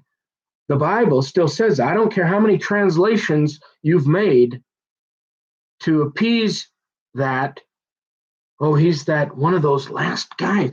What can't we just, DKS on Pal Talk and stuff. They're like, we know we only have 2 or 3 generations to go before we get rid of all these guys, but why don't we just do the old hokey doke on this one because he's a little annoying, kind of stupid and slow, and he'd marry a girl who's in her 20s because he still wants a family, looking for half the.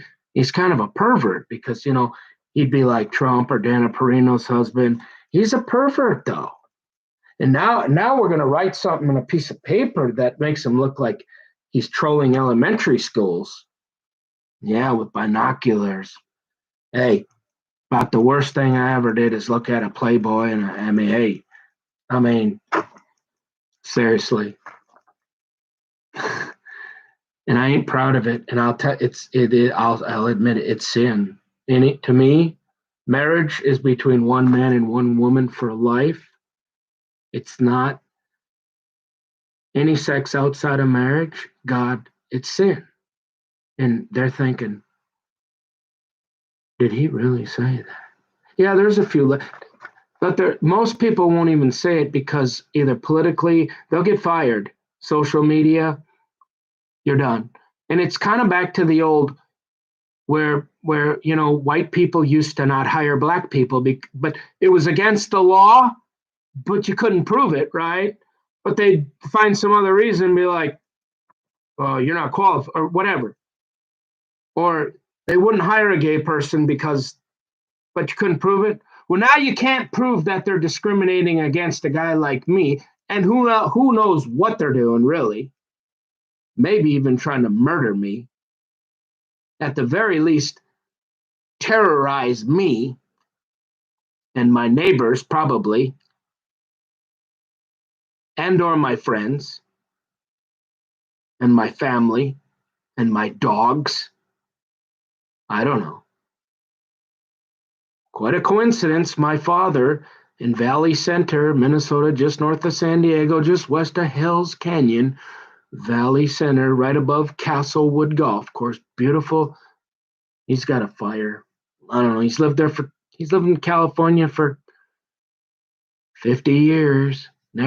Always had fire. Worked in the firewood business. Pretty safe with fires. I've had a few all of a sudden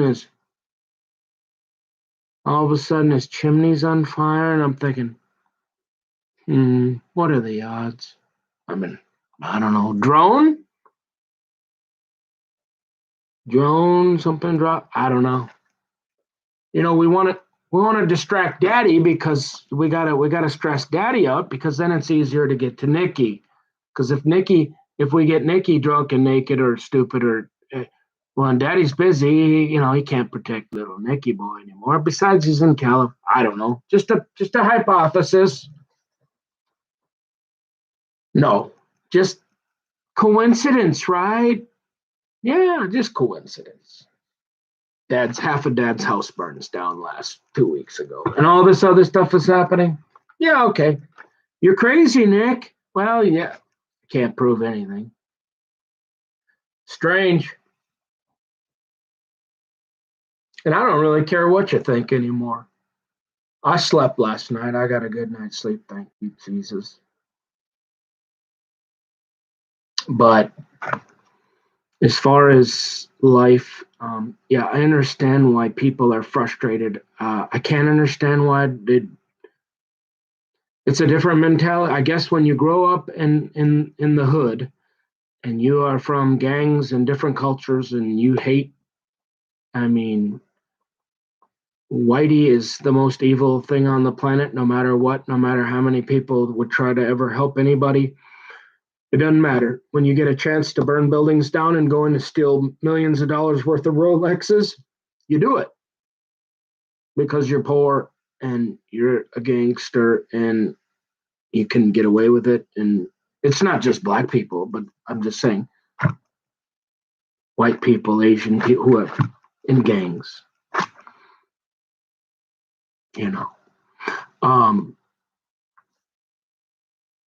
No matter what I would say, people that would do stuff like that would never, ever be able to have a reasonable conversation. I understand that.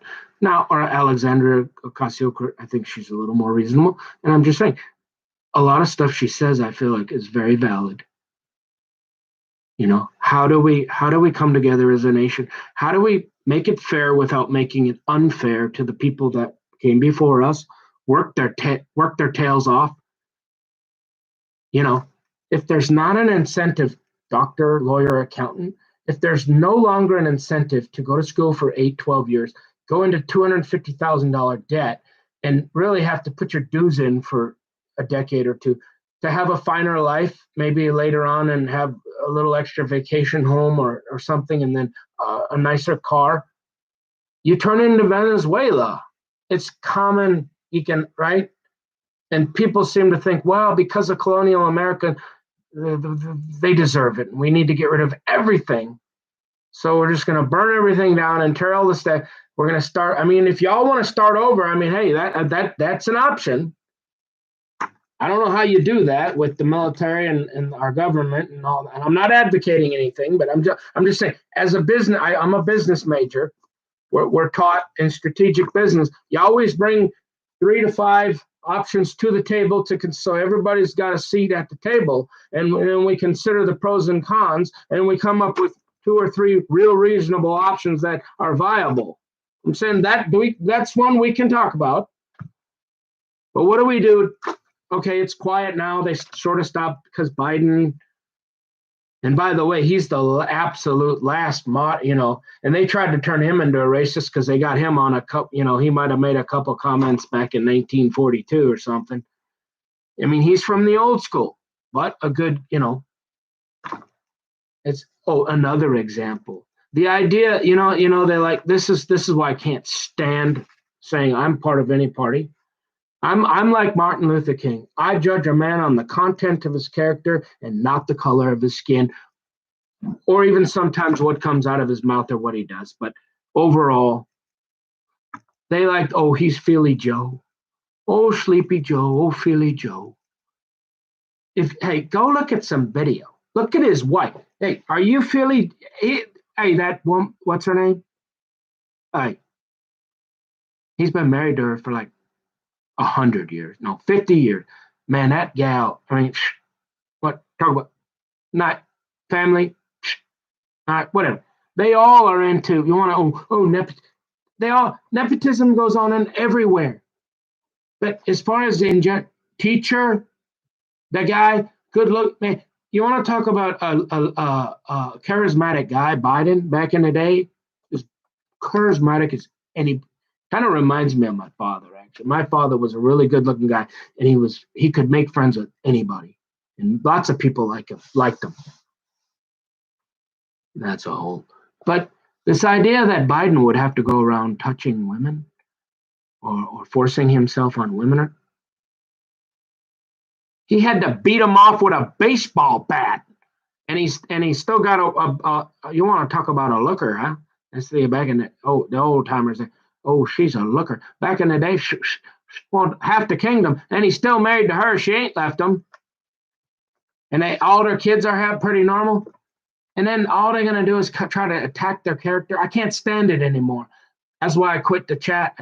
I'm not listening to the negativity. I'm just telling my story. I'm giving you the facts. I'm going to say how I see the world, the truth about me, what I've done, what I've been talking about. Whether you care or not, I care. I've been talking about it. It matters to me.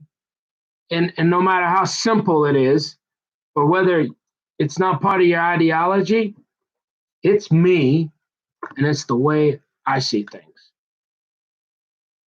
And hopefully, again, you'll get to a point where you go, well, whatever happened, all right, he ain't that bad. He ain't that good. Didn't really do much, but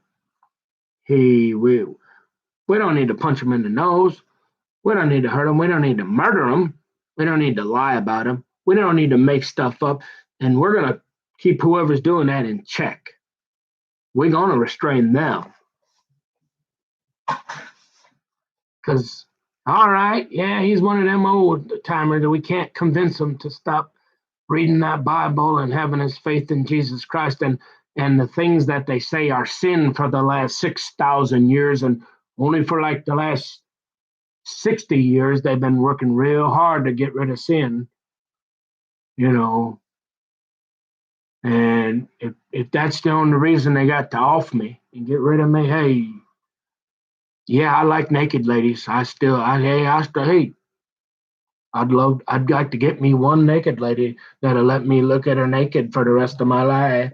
Yeah. I don't know if it's ever going to happen, but hey, I've still got my own. Hey, but there ain't no cigarette butts, no alcohol, no nothing around here. Just a bunch of coffee. Okay. So,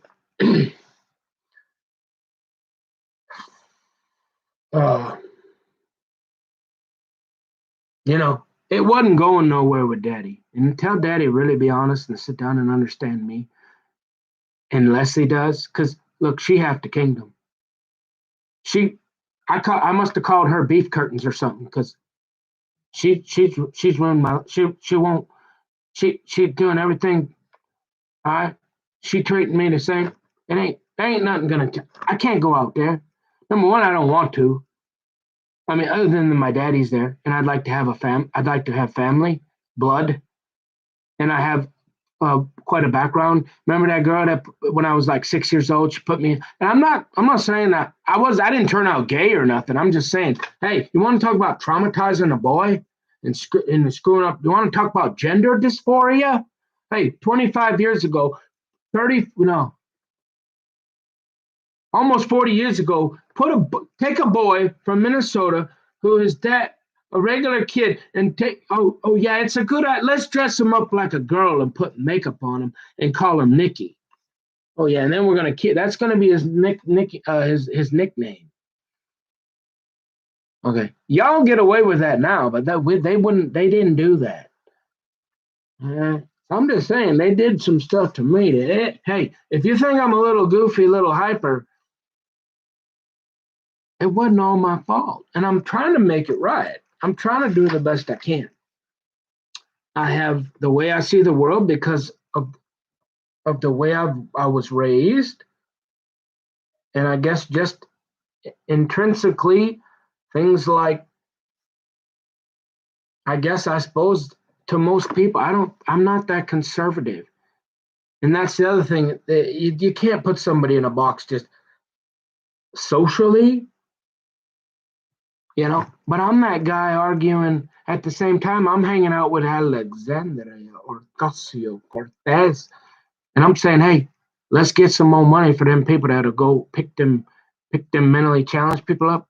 Let's get them a nice bus. Let's give them people a raise. In fact, let's get two of them. It ain't, you got 10 people you take into the movies. We need two of y'all. We need two caretakers. We don't just need one, and we're going to give you benefits, real good government benefit. Or we're going to take care of you. If you're willing to do that job, and you're that compassionate person, and you actually care about people enough that almost 99% won't do it because they want to make money, or they just don't want to hang out with those people, and you're that nice, lovable, compassionate human being. Hey, let's give them a raise. See, so I'm over in Cortez's corner on that one. But hey, she'll take up. She'll get rid of. She don't want to go hunting. She might go fishing. I guarantee it. She ain't going hunting. So hey, we're gonna disagree there. So look. It's impossible. You see what I'm saying? Impossible to go into only one camp, and then piss off a couple half the kingdoms and maybe the king of Arabia. And next thing you know, I mean, all hell breaks loose, and you publishing or you perishing. I report, you decide. I got to go for a while. That's a couple hours. I mean, that's pretty good. You know, it's just necessary. And if nothing else, it's on the rec. Hopefully, it's on some NSA database. I'm serious. I'm not even joking. Because I obviously, well, you're such a moron and a dork and a nerd. Nobody wants to talk. Nobody's going to respond to you. I don't know where these are going. I don't know who's running the show. I suppose I might find out after. I mean, I don't have any. So the idea that this would reach anybody I know other than through Tom Hokanen, right? And I got 5,000 videos, so the odds that somebody's actually going to sit down and get the real gist of what's going on, very little. So, if you follow enough the links, you can look at and you say, well, boy, I mean, hey, you're walking. It's like old Johnny Cash, the man in black. You walk the line. Well, they made me do it. Somebody forced me because they didn't expect it. They expected me to do so. I guarantee it. Oh, this was the last thing they expected. All right, so now they're thinking, hey, what do we, I guess we should all just, let them talk it out, and then we'll forget about everything kind of, or maybe we ought to find something to try to get them on. But then there's all them videos out there, and then, well, he's still got to find a lawyer to defend him. Hey, what do they say? Going to trial with a lawyer that thinks what you're doing is a crime and your lifestyle is a crime and not what I'm doing, but your lifestyle. In other words, hey, if you got a guy who thinks you probably shouldn't be out in deer hunting, you probably don't want to hire him to, defend your Second Amendment. Amen. Yeah, just common sense. But he happened to be the only guy in the world that'll keep old Big Bubba off you. You're thinking, man, am I in a predicament? Things but this ain't Jack Handy on Saturday, but things that make you go,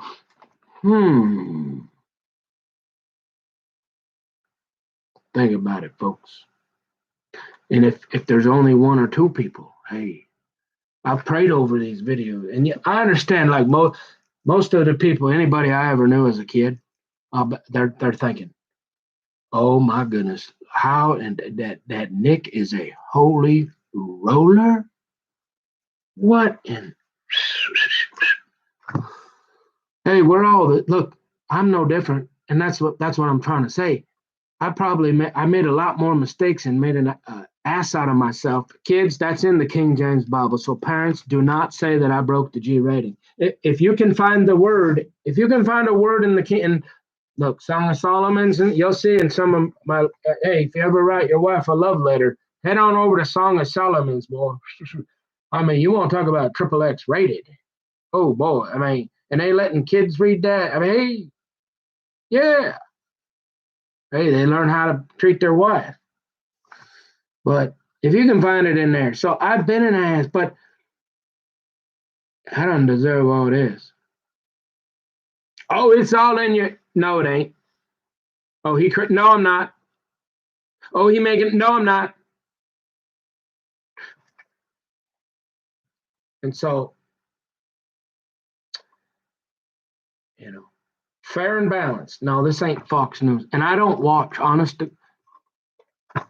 And I am repeating. I'm going to keep repeating myself because it shows consistency. It shows a lack of mental illness. It shows stability. It shows conviction, what I believe in. It shows that I'm not just making stuff up. And some stuff is worth repeating. To me, I don't care if you're watching it. Hey, and like I said, hey, it's better for me. The more people that watch, obviously, I think it's better. But it's not my intent to make up with friends or find long lost girlfriends or become. What did my daddy say? He said, "Oh, you're in YouTube since." No, this is the only place that'll let me. Facebook won't even let me go live yet. They're like, make some friends. And I'm like, I don't want to do that. I just want to tell the truth. And I want to have a record of it. I want this for my grandchildren. And seriously, maybe there is. Maybe there's a group out there that can get together and say, hey, yeah, this is going to take us like forever. But we'll get this guy straightened out. And it don't require giving him a diagnosis of paranoia or any medication. It requires holding other people accountable, restraining them, and keeping watch on all the polar bears and Sasquatches and snakes, and say, hey, all right, boy, you stay in line, you'll be all right. Yeah. Because really, at the end of the day, you know what I'm thinking? Did I get any closer to half the kingdom? Did I do anything in my life? Did I work on any character defects? Am I trying to be kinder to people? Am I working on those attributes that would get half the kingdom to finally go, okay, I'll let you touch me once in a while for the rest of your life if you're really, really nice, and you keep up that, and I might go fishing with you. Hey, other than that, I mean, we're paying bills, we're working. How y'all got time to sit on Facebook all day? You want to be Venezuela? Hey, the Bible says the poor will always, not everybody can be rich. Hey, that's what makes America great. But doing this to me and lying and being able to control people through social, because that's what's happening. Remember, you seen Mike Lindell, they just lowered a mic. And pretty soon, like DKS said in Seventh Beggar and Helen, you just die off. And then we control everything. And now we're the revived Roman Empire. And yeah, we go on for another 600 years, and we got rid of them Christians and Jews, any of the Orthodox ones, though. And now we can sin with impunity. We can all sit around and have orgies and fan each other, eat grapes, and for the next, I mean, the Roman Empire went on for thousands of years. So I understand why some people are frustrated. Storming a capital? No, it ain't gonna help. It looked silly to me. It almost looked like the security guard guy was gonna start laughing. I thought maybe there was they had a movie set or something. I mean, he just was kind of looking at him like there's only about 5 of them, and I'm thinking, if there's 2,000 people that just stormed, why is there only 5 people walking around here? And the security guard's kind of like, excuse me, sir, could you please get your feet off the table, please? And could we leave now, please? Would you? I'm thinking, is that real? What are we going to do? Hey, I'm a patriot of the United States. I pledge allegiance to the United States of America. I swore to protect from enemies foreign and abroad. And I don't know what's going on, but we got people that are, it's way, way, way above my pay grade, obviously. But again, I'm choosing life and not death. So maybe a couple people see it from, I can't imagine, I don't even, because I don't want to make any friends. So other than a few people in my family going to see this, unless the algorithm somehow ran, because plus I changed my name. I used to be a Dahlheimer, okay? And that's a whole nother story, right? Dahlheimer, Nicholas Mark Dahlheimer, and now I'm Nicholas Julien because I took on my mother's maiden name because I got so mad at big pimpin' player daddy talking to me about child support and Leslie's all trying to get me to go, hey, don't you want to go surfing all the cool guys? I'm already cool. I'm cool over here with my skateboard. They got really big fish and they got really big teeth and they swim really fast. I can't get away. I want to stay over here. No, but you want to go on the boogie? Go on, yeah. How you doing? Nah, man, I finally had enough. Tammy she had her own problems, but she always was she was mostly normal. She really tried. I can't say that about Leslie. I don't know if it's Leslie's alcoholism. She's really, my daddy said all women are crazy. He says, look, if you could bleed for 2 weeks and not die, you I don't know, they're all a little crazy. Just don't say it to their head, to their face. And I'm thinking, no, this is a different. I mean, she's in a category of her own, and it's never worked. And I'm out there working hard, and I'm frustrated, and I'm that's a whole nother series that I will get to soon, because I think I'm just gonna continue to tell my childhood, my raising, what I believe, and then I'll be done. And then I want to talk to my daddy and Leslie because I'm the one still without a family. They're doing fine. They got all the gold they need. $50 bill, wheelbarrows full of $50 bills. They're in Cal. They're fine.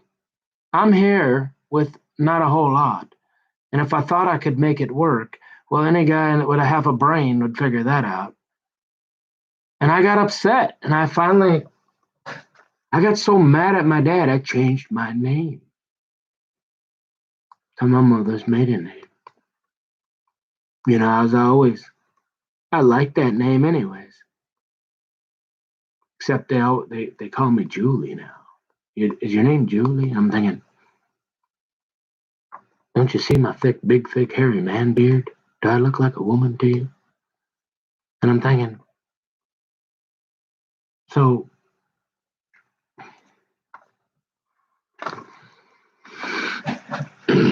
oh, look at that. Are they gonna, you know what they're gonna do? They're gonna start calling me a kike now again. They're gonna be like, oh, you're in that, what are you, a Kabbalist? I don't, I mean, I just heard something cool about, it's like a golf thing. You know them bracelets they sell, the energy things? Apparently, because of Rachel's tomb or something, remember that? Remember I got into the whole messianic thing, trying to figure out Jesus, Jesus being a Jew, Jesus being a practicing rabbi, Jesus being, remember the mothership, Judaism? So apparently some of them used to do that. Hollywood, they still do this. It has something to do with energy. It's got to be on your left side. You got to tie it 7 times. And then, because certain types of energy goes through your left arm or something. And this here is like, I don't know, it's connected because we all came, well, if you're from one of the 12 tribes of Israel, which technically we all are, how did the Nazis break off and get all angry at the financiers? And where I say I want to figure all that out, but look, I don't know. Okay. So, I mean, Jesus was a Jewish Christian. The original, the Christians would have been, they were Jewish. So I just read in my Bible, it says like this one here. So if you're the Jewish Christians, saying you were a Jewish Christian would not saying you're. So I don't know. People are angry. People hate Jews, and I don't understand why. Like I really don't. I'll talk more about that again for sure. Because if we want peace, it would be really simple. And again, how they are continuing to blame them and won't even let them have a little piece of land and expect them to go diaspora again. People are just either crazy because they're not that stupid. I mean, if you can send a rocket to the moon, you ought to figure out it. I mean, all because of some soil and a piece of dirt, special piece of dirt, but you know what I mean? So,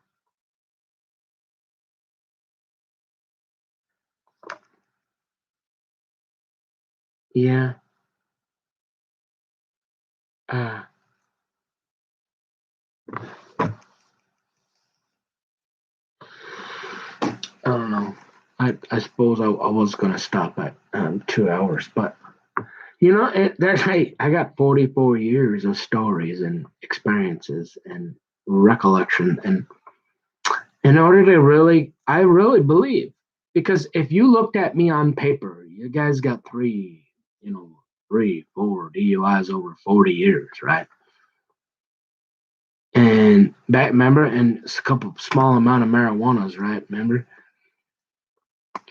And then you throw in a couple of these where they tried to frame me, and you're getting old, you're kind of stupid and slow, and you really ain't got a whole lot of friends. And but well, why should we even keep you here? I mean, that's what it feels like. And so, and then you get me on the paper. I mean, you make me look like Jeffrey Dahmer or something. I mean, because I guarantee. I mean, I'm not. I guarantee it. I mean, like, I promise you, like, I'm. But how did they get, like, what is it, Jake from Subway or something? Hey, you want my computers? You want to forensically analyze my? Well, they already have that ability, but I'll even turn. Hey, let me get some pro bono computer scientists. We'll go through my computer. See if you can find any Jake from Subway, or is it Jake from Progressive? Jake, what are you wearing, Jake? See, I need a possessive gal like that, so I know she won't leave me. You know, just kidding. So no, but Jake, like, what do you think? Like, I'm not even like Jake. Like, got this guy that always surprises me. Anybody that there's no amount of drug, even if you're into that thing, the idea that you'd be stupid enough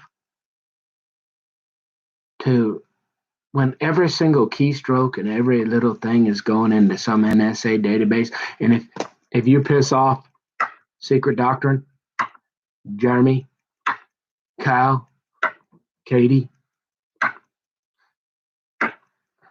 Total Depravity, all these freakoids, I mean, nasty people. The most disgusting stuff on the planet. Go check it out. Pal Talk, Carl's Room, Carl 999 campaign, Carl. Next thing you know, I don't know. They're making you out to be Jake from Subway. The guy went to prison. How anybody could get high, I don't care. I don't care how many bottles of Grey Goose vodka. I don't care the best crack cocaine in the world. If you think you're going to go take a ride on the Lolita Express on your computer, I mean, you deserve to die probably nowadays. I mean, I don't know, unless you're a power broker. You don't. Nobody deserves to die. But if you're that stupid to be looking up child porn, I mean, we all know. Hey, that was the first thing they taught you at school before they taught you, hey, old Bah, if you even look at Bah. But if you ever do anything with any women or children, you're going to prison, and there's going to be like a 500 pound guy you're going to be his little buddy. Like that's like the first thing they teach you when you come after they spank you, right? And you come out of the womb from your mother's loins. Yeah, they up in Anoka County, they teach you that right away. So this idea that I don't know what they're saying about me, but I'm not into children. I'm not into child pornography. So beyond the homosexual Christian Jewish alliance thing, I'm not sure what they're trying to frame. I'm not sure what they got people convinced of to think that they ought to do what they're getting away with or trying to, or treat me as, or what they're doing. Hey, and they know it because they could go through my computers and see what I'm doing for the last 50 years. Sure, I've struggled. I've went many, many years, but I've always, see, that's what separates me probably. Like a lot of guys, or even Christian guys now, they'll say, well, that's normal. Everybody does it. No, it's not normal in a marriage. It's like Kirk Cameron in Fireproof. Y'all see that movie? You even look at a woman with lust, you've committed. To me, a real, half the kingdom, a real godly woman would be offended that you don't have the self-respect to control your body or your vessel and appreciate and cherish her enough. That it isn't about that every day, all day long. It's way more that's what makes it special.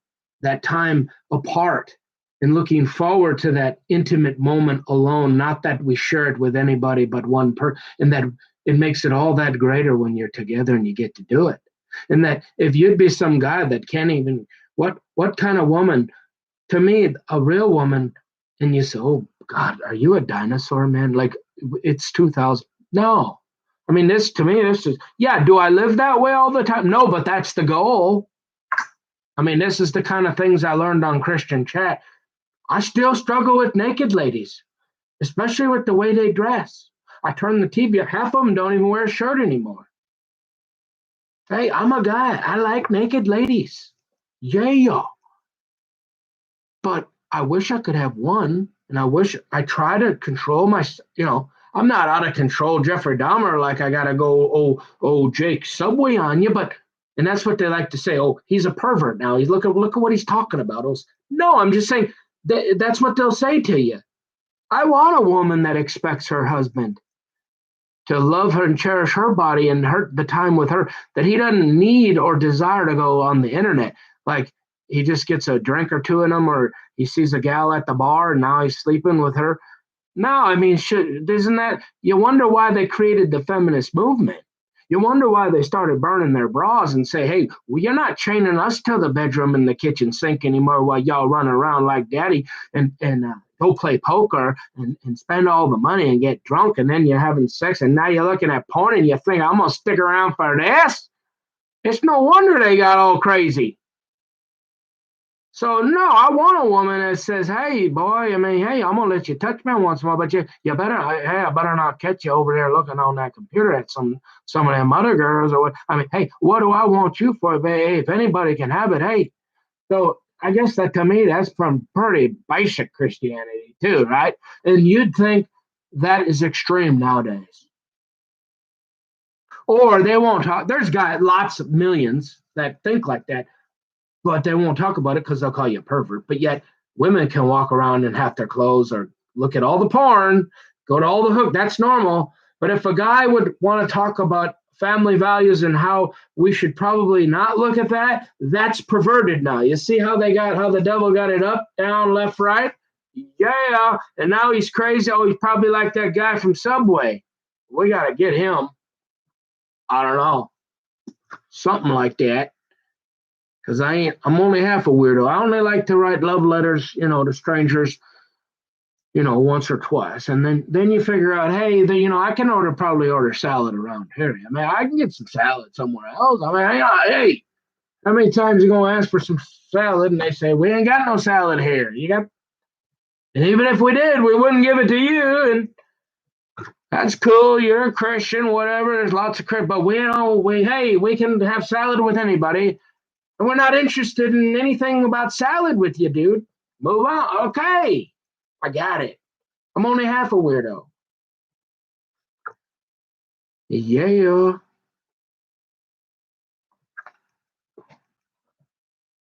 He said, man. So that's where we're at. And yeah. And I wish honest to goodness, this one's worth repeating.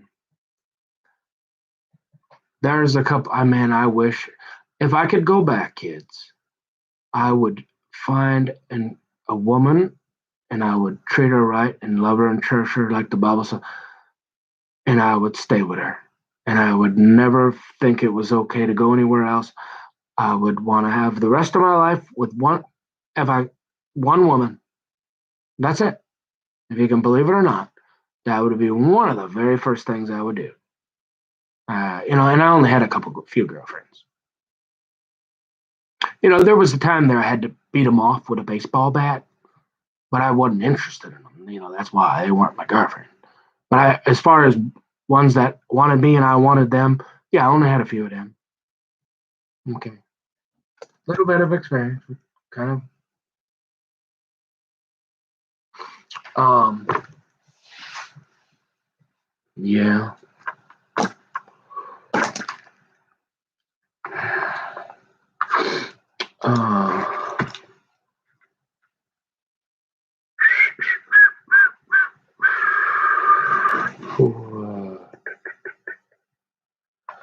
Yeah. Oh, yeah. I had a really couple really, really good ones. Yep. So like I'm just thinking, like I live in a glass house, right? That's they told me one time, hey, you ever had too much fun? Hey, I'm not talking about crappie fishing. Like you might be like Amarillo Slim from Texas ain't can't you don't try to tell a guy from Minnesota a fishing joke and think, it's you're gonna do to be able to tell a better fishing joke than me. You know what I mean? But I've had yeah, I mean, we get so excited about crappies. I mean, sometimes we just say, hey, we forget the bucket, we just crap our pants. I mean, hey, they biting. But I've had too much fun a few times in my life. And one of the things they told me one time, and they said, Nick, you understand you're kind of living in a glass house now. Do you know what it means to live in a glass house? And I'm thinking, and so, you know, one of the girlfriends I had, Alexis Hughes. Now, are you thinking, oh, that's like Howard Hughes? Oh man, her mama ran a big old outfit out there in Golden Valley. Drove a Jaguar. Uh, we was uh, she was like CEO of this multi-million-dollar country. Lived out in Tonka Bay. Her dad lived in Arizona. Some writer, publisher, not huge, but wrote some kind of books or something. Yeah, we stayed on Big Island on Minnetonka out there. Um, Carrie Plath, she's in Hawaii. I guess she became a geologist. Two girls. They were really nice girls that I just couldn't appreciate them at the time, and I couldn't settle. I was just too wild. But looking back, those were a couple of the really good girls that I guess old Alexis Hughes, she married a guy named Hoopman or something, some business guy up in Anoka or something. They had a couple kids or something. Yeah, like I said, I mean, I tried to call her one time. She's remarried. She does something in food service or something, I guess. I don't blame them. You know, I was in love with these girls, and there was a lot of emotions, and I was wild, and I wasn't always, there was times where I'd drink beer and I would get wild, and I probably didn't deserve them, and Carrie Plath, her dad owned some plating company in Minneapolis, real pretty. She had her own, but she was a nice girl. I guess she settled down and became a geologist out in Hawaii or something. I mean, I never did end up at the leper colony. My dad said there's one more. I mean, I might have ran into her out there maybe, but thinking not. Tried to call her one time. Yeah. So, like I said, when women are done, they're done. But hey, I don't mind admitting that. If I was in a psychotherapist office, I would say that. And you know what? At this point, given what they've done to me on the internet, I'll go ahead. I'll just tell you everything. Just tell you everything. So yeah, Alexis Hughes. Yeah, I think she lives out in Montevideo or somewhere out there. I don't know. Real nice. Come from a pretty good family. Uh, I was with her for a while, and then same thing with that Carrie Plath. Couple real good ones. Her dad would sit next to Arnie Carlson at the. He had season tickets at the Gophers. Arnie Carlson, ex-governor of Minnesota. Yeah, we'd go to. They had season tickets to Timberwolves and all that. And they once in a while we'd go to a game. Yeah, her brother Ryan. I don't know whatever happened. Did he take over Plath, Twin City Plating? They do like nickel plate. Oh, big dude, big guy. Yeah, a couple real good ones I had on the line there. Should have kept the hook in them. Not just because, but just because they genuinely. It wasn't. We didn't. I never thought about money. They both had a little money, their parents, but uh, I really cared for them. I really liked them. I really fell in love with their beauty, and I loved them. And I look back and go, I probably should have married one of them.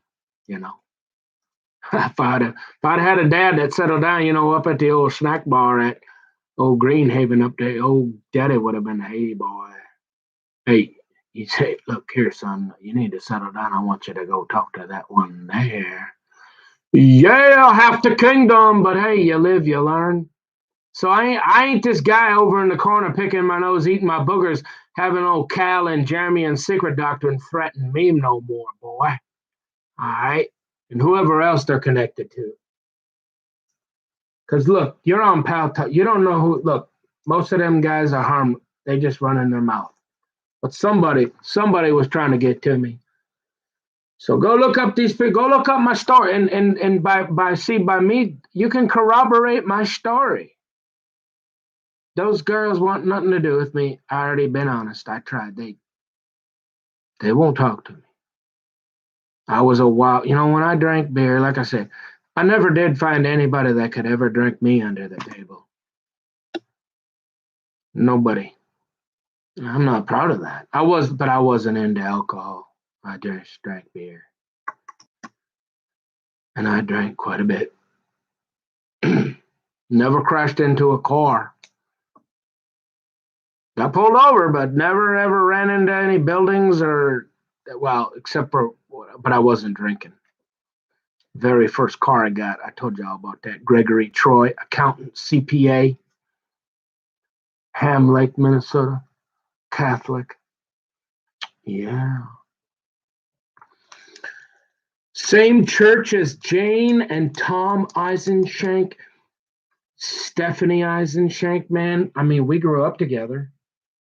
Huh? Yeah. Her husband. Stephanie Eisenshank, half the king, smart girl, half the kingdom. Oh, yeah. I don't know how that guy, bro, you want to talk about getting married up. How that old guy that worked for the Rainbow Tree Service, and then he talked her into not having any kids. How he got her, I don't know about that one. I'm still wondering about how he got old Stiffy. Lucky guy.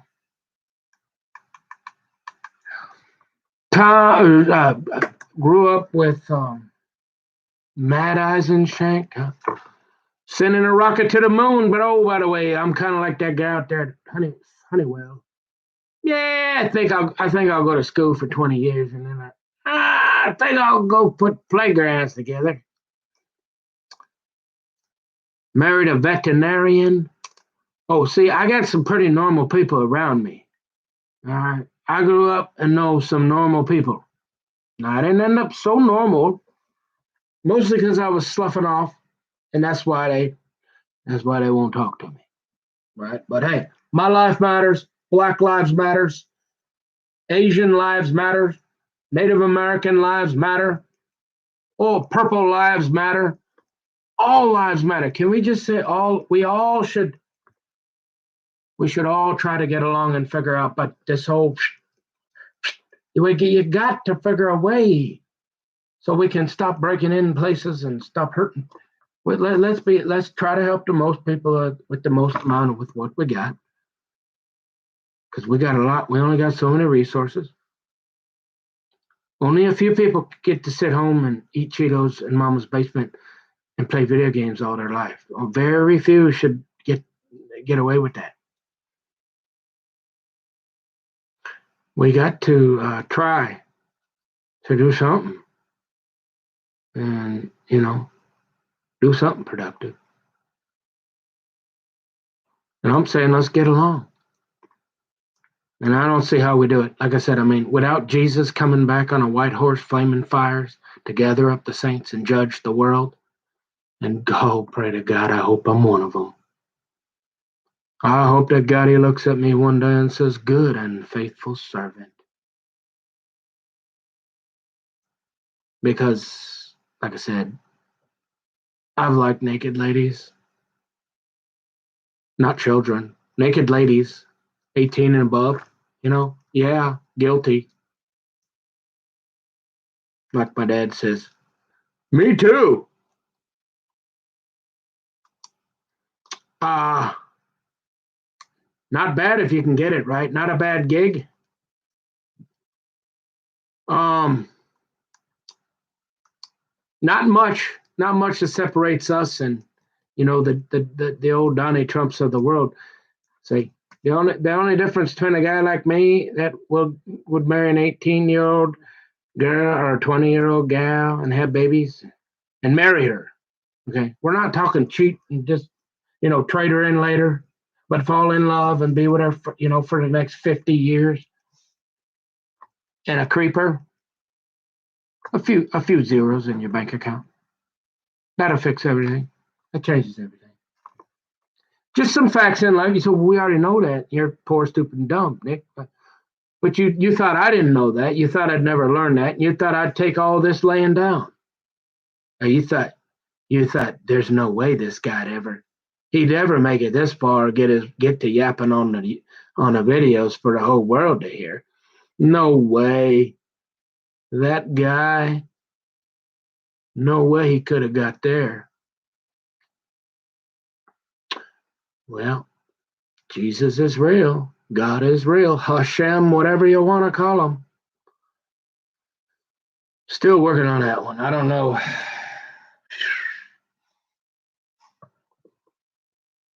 Because I'm thinking, hey, Jesus, hey, we got a lot of problems down here. Hey, this that ain't bad for us here up here in the Forest Lake and all that. But hey, they got over there in Africa, they got all El Shabaab and Ho Shabaab and the Taliban. Hey, they're fighting over in Israel.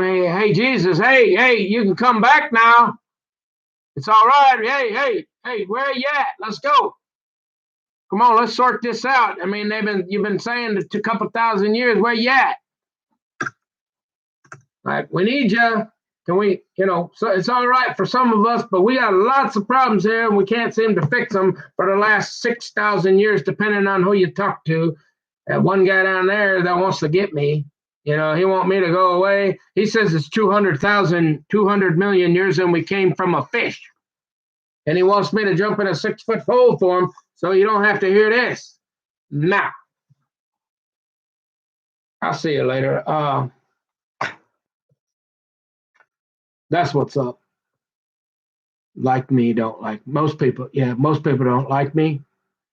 Like I said, I mean, my daddy says that my mom was a hard worker. Remember, she two-fisted, got the cigarette burning and the coffee, always working, trying to keep up, chasing my daddy. My daddy around, wondering why. Hey, honey, when you coming home? Hey, and he's out great. And so he made her crazy, right? And then he likes to say it's the family, but not no. See, the guy, why wouldn't a woman get crazy, right? You're spending all the money. How are we going to pay the bills? You out sleeping with other women, and then you want me here, sit here and fold your clothes for you and smile? What do you? No, I think you're the one that's crazy, boy. Hello, half the kingdom, and you wonder why you get a divorce. And now they got to the point where it's almost, they're like, forget getting married. The Bible even says that. We'll get to a point where they won't even see marriage as it's abnormal because it's gotten so convoluted for so many reasons that I won't even go there, but at least not right now, right? And you're saying, well,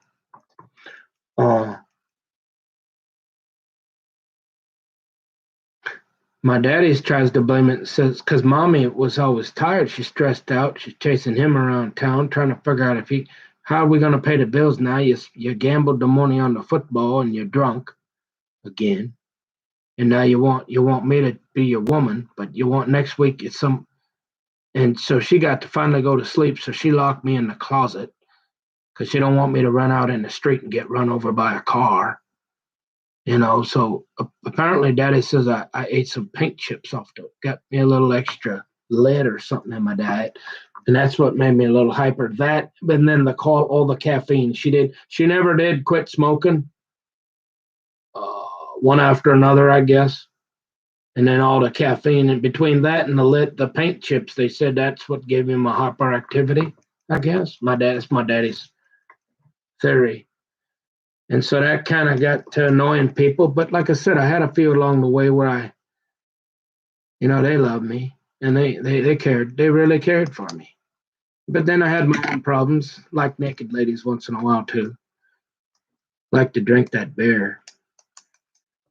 Smoked a little bit of pot and got into maybe that's about it, really.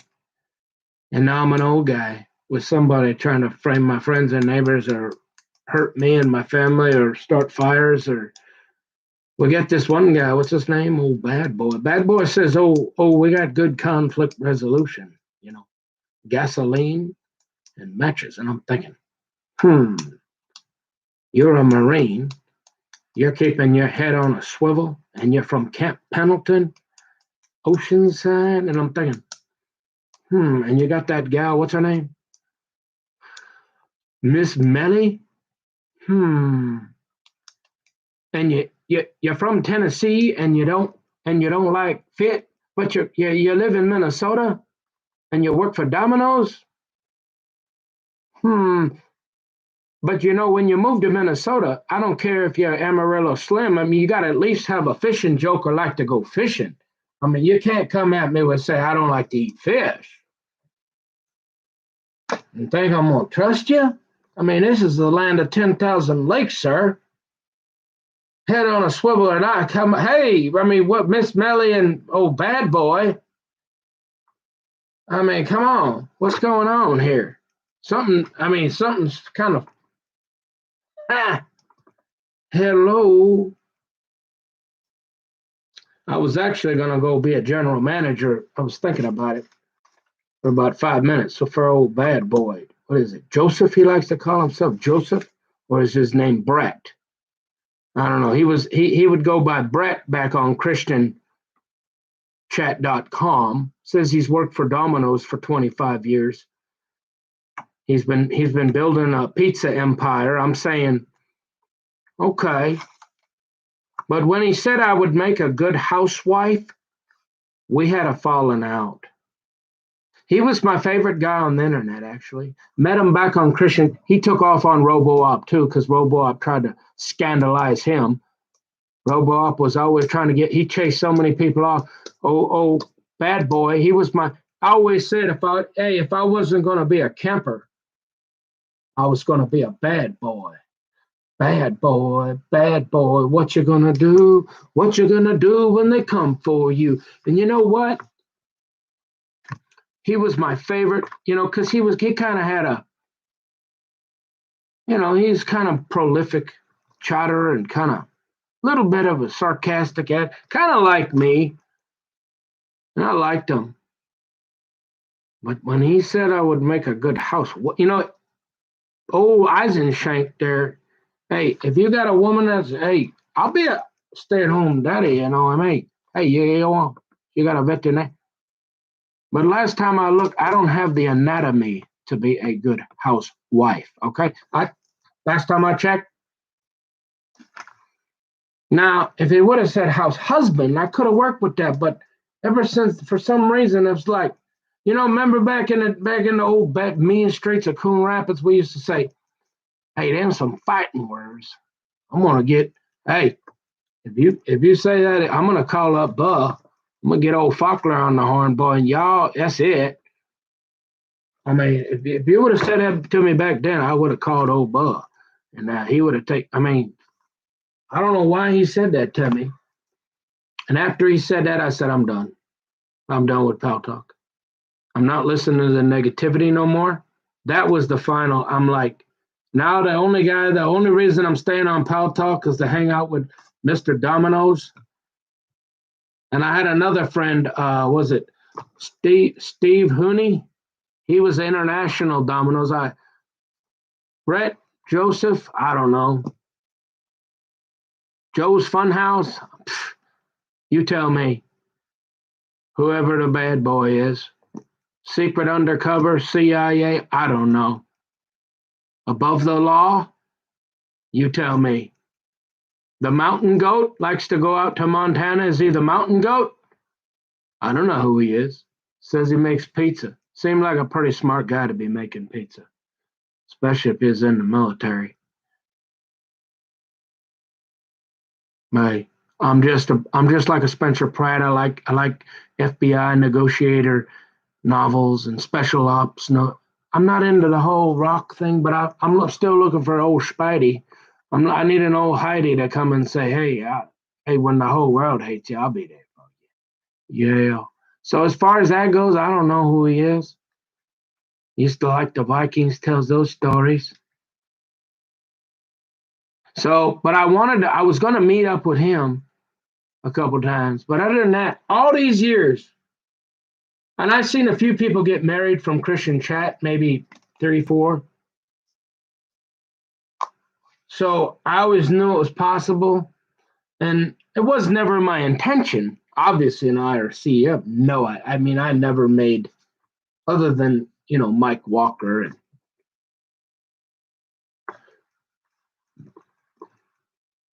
but I always thought, well, what do you got? What is the reason? And so that's part of the reason why I'm doing these videos, because look, what was the purpose?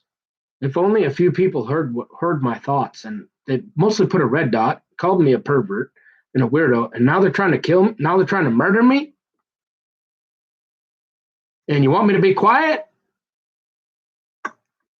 So I figure, why not say what I said? But I used to, what is it? New Life in Christ on Pal Talk. Bad boy.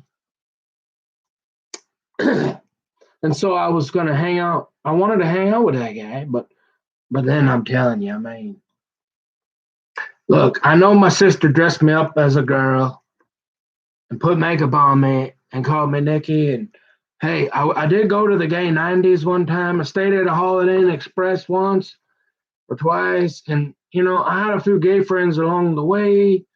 And I've always been kosher with them. I've never been mean until I started, not mean, but in fact, I never even thought about whether it was a sin until a few years ago when I started actually reading the Bible and trying to figure out who I am and what I believe. And then old bad boy had to say to me, I was hoping it slipped out and he was gonna, apologize and say, hey man, take me on the side and be like, he didn't have to do it in front of the whole congregation and say, look, man, I know you kind of struck, but I didn't mean to say you're gay or anything. I'm sorry, man. I didn't mean to say you'd make a good housewife. House husband is what I meant. Oh man, and so I had all this weird stuff going on. And I won't get into it yet. I probably might not at all. As long as they don't hurt me. And all the negativity, all my friends, everybody's leaving Pal Talk. I don't know where they are. We used to have hundreds of people. Where they all went, I don't know. We used to have lots of people in lots of Christian rooms, and they're down to like one. And you can't talk about nothing. And if you just get a red dot, I'm like, I'm out of here. And then now all they're doing is arguing with each other. They're picking on each other. The Mormons, the Jehovah's Witnesses. Oh, you're not a 5 point. I'm like, I'm not listening to this. This is a headache. Every time I come to this room, I got to take an Advil. I'm out of here. I'm gonna go do something more constructive. I'm gonna go out to the wood shop. I'm going to look for half the kingdom because she ain't here. This ain't getting me any close. I've been here for 25 years, and I didn't find half the kingdom. I'm out of here finally. And then when he said that to me, like my last friend on the internet, you think I'm so now you think I'm a girl. Oh, okay. And I gave him a couple of weeks, and he didn't even say nothing to me. I'm like, I'm done. I'm out of here. I've had enough. And so now, hey, this is where we're at. Old guy with his Bible, trying to figure out what to do in life. Get half the kingdom, go fishing. Yeah, that's what's up. It's the truth. That's my story, and I'm sticking to it. And, I guess each time I feel like, Do I need to say anything else? Am I gonna? The big thing on the internet lately is we're gonna have a big EMP. They're gonna be a big reset.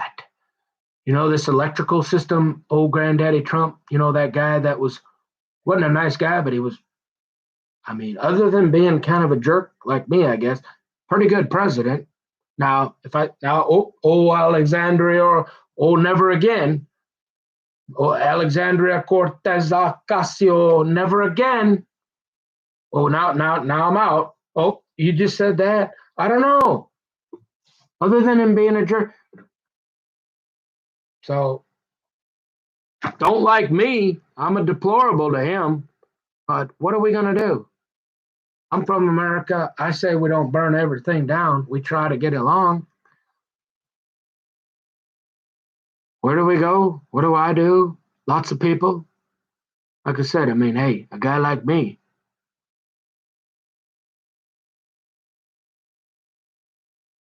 But I ain't taking it laying down, and I ain't just gonna look. There's powers that be. But the big thing is there's going to be an EMP, right? China or Japan, because of course Trump has been in bed with Putin for 20, and he actually right because they'll have you believing he's actually he works for the Russian government. Oh yeah, okay, sure. Remember them bridges I got to sell you? Yeah, okay, let's keep talking. You think I'm crazy? Okay, so now they're gonna drive over us because of that electrical system old Trump was trying to fix because he's taken a few trips over to old Russia and old China. He says, hey, look at this infrastructure. Look at these trains they got. We ain't got, I mean, we're supposed to be America. And everybody's like, hey, you jerk, get a go, oh, hang pants and all. Hey, oh, that. No, I mean, that's what they're saying. That. And so there's supposed to be a big MP in that, or they're going to turn off the internet. Oh, Al Gore's going to finally have enough, and they're going to cut us off the internet, and we're all, I don't know. That's like the biggest. So I'm just preparing ahead of time so I don't go through withdrawal, you know. But I just like to get this on the record in case so half the kingdom say, hey, you ain't for me. Oh boy, you better keep looking, son. You ain't, I don't like to go fishing. You better go out and say hi to your daddy. Hey, I don't know, man. I've been here for a while. Like I said, I didn't meet her. Life is pointless. I don't care if you're Bull or Wilson or who you are, Leitner, Langer. Hey, y'all can think what you want, but hey, my conclusion is if you ain't got half the kingdom to spend, hey, if you ain't got sweet little honey sitting next to you while you're watching the news, if you up in the if you up in your TV room drinking your beer and your lady's downstairs doing if y'all don't there's something ain't right. She ain't half the kingdom or something. I don't know. I'm thinking this old planet cool and oh we need space and y'all need friends. No, that ain't what the Bible talks about. You leave your mother and father and cleave to your wife like you're inseparable. You get them matching T-shirts that say, "Hey, I'm with her and he's with me," and you're like, "Hey, we're one now. We our flesh become one. We're going everywhere together unless we can't." You know, like, hey, I got to go to work for 8 hours to keep half the kingdom happy, so she don't leave me for old rich guy. And then, hey, whatever time we got left, honey, I'm cooking dinner for you, giving you back rubs. And hey, would you go fishing with me, honey? I mean, is there anything better you do? Get a half the kingdom that'll sit in a boat with you and catch walleyes. Oh, and then you're gonna take her into the dock and you're gonna clean them together and eat them and watch a crime movie. Oh, come on, man! Don't. Hey, this all sitting around gambling, playing beer, being all cool with the boys. What if that's for you? Hey, I'm a Christian. I believe in the Bible. I've seen it all. I did it. I wasn't cool like all y'all, but hey, that's where I'm at. I'm saying, hey, I did it. I had enough experience to say that's all there is left. There's only so much beer, so much you can drink, so much TV before you're like, hey, no, I don't need no friends. That's cool if you want to stay on faith with. No, I need half the kingdom. That's it.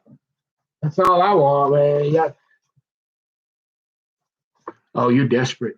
But for whatever, I don't call it what you want, man. For the last 20 years, I really didn't think about it till I hit about 40. And I got me a half a letter out there, weirdo. But it goes way beyond that. So either somebody framed and wrote that, or the guy, or before that, or I don't know. But a whole bunch of weird stuff started happening. Okay. The fact that somebody would write that about me, based, I suppose, I guess maybe you look at them on paper, but again, it's all, there's too many people that know what's going on. And if they were honest, there's no, I'm not that guy. So, man, it's a good thing I made a few videos because so you can see my old baby face. You can see why I had to beat all the girls off with a baseball bat. I wasn't no bug. I mean, I don't know what I mean, he's a good looking guy. He was. But I mean, I'm telling you, like old John Rushmore, that dude, he was I mean, I don't know. He had like but he did. He was muscular. He was like all the girls liked him too, right? And I didn't mean, he was the only one that really could beat me. There was other guys that beat me in dodgeball, but he was the only one I couldn't beat. You know what I mean? Like usually it was me and him at the end. There was a couple others up here, but it was all, and he'd always get every time. I couldn't get away from that one. And so, but I mean, it's, there's some other video. You see how I'm still a decent, but they tried to give me that wooden nickel, and it's pretty much, so it seemed to be, I'm going to keep this here running for a while. Because, remember, Mama says, hey, you're old, ugly, stupid, and slow, and nobody likes you anymore. They never really, you got to shave that off so you get yourself a date if you ever won't have the kingdom, son. We got to get rid of the wooden nickel completely. It's almost gone. What a weirdo, huh? Only half a weirdo. Go look it up.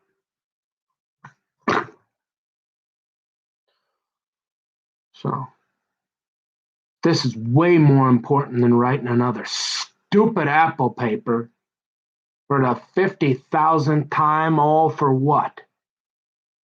Because the next guy, he ain't worried about it. He just figuring out who to talk to so he can get that account. He ain't writing no dang paper. God, kid, this is way more important.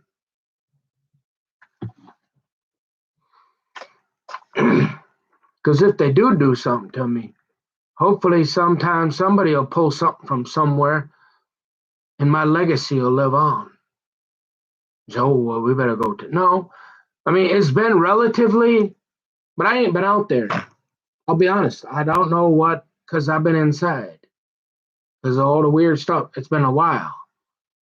Now, I don't know what's going on immediately around me. I don't have x-ray vision, don't have special cameras that can, look, night vision, look through walls and figure out underground and over me and what. I have no idea what's going on, okay? I'm not worried about it. I'm worried about what's going on in here, what I can do, how I maintain my allegiance to Jesus Christ and Hashem, the Jews, the Christians, and I'm going to tell the truth. And if you don't like it, I can't help you. And I'm not sorry. It is what it is. And I'm going to keep telling the story until I'm done telling the story. And at this point, that's what I need to do. So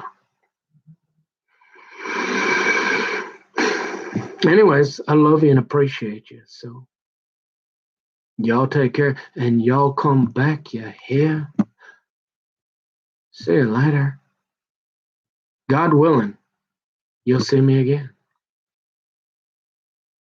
In Jesus Christ's name, amen.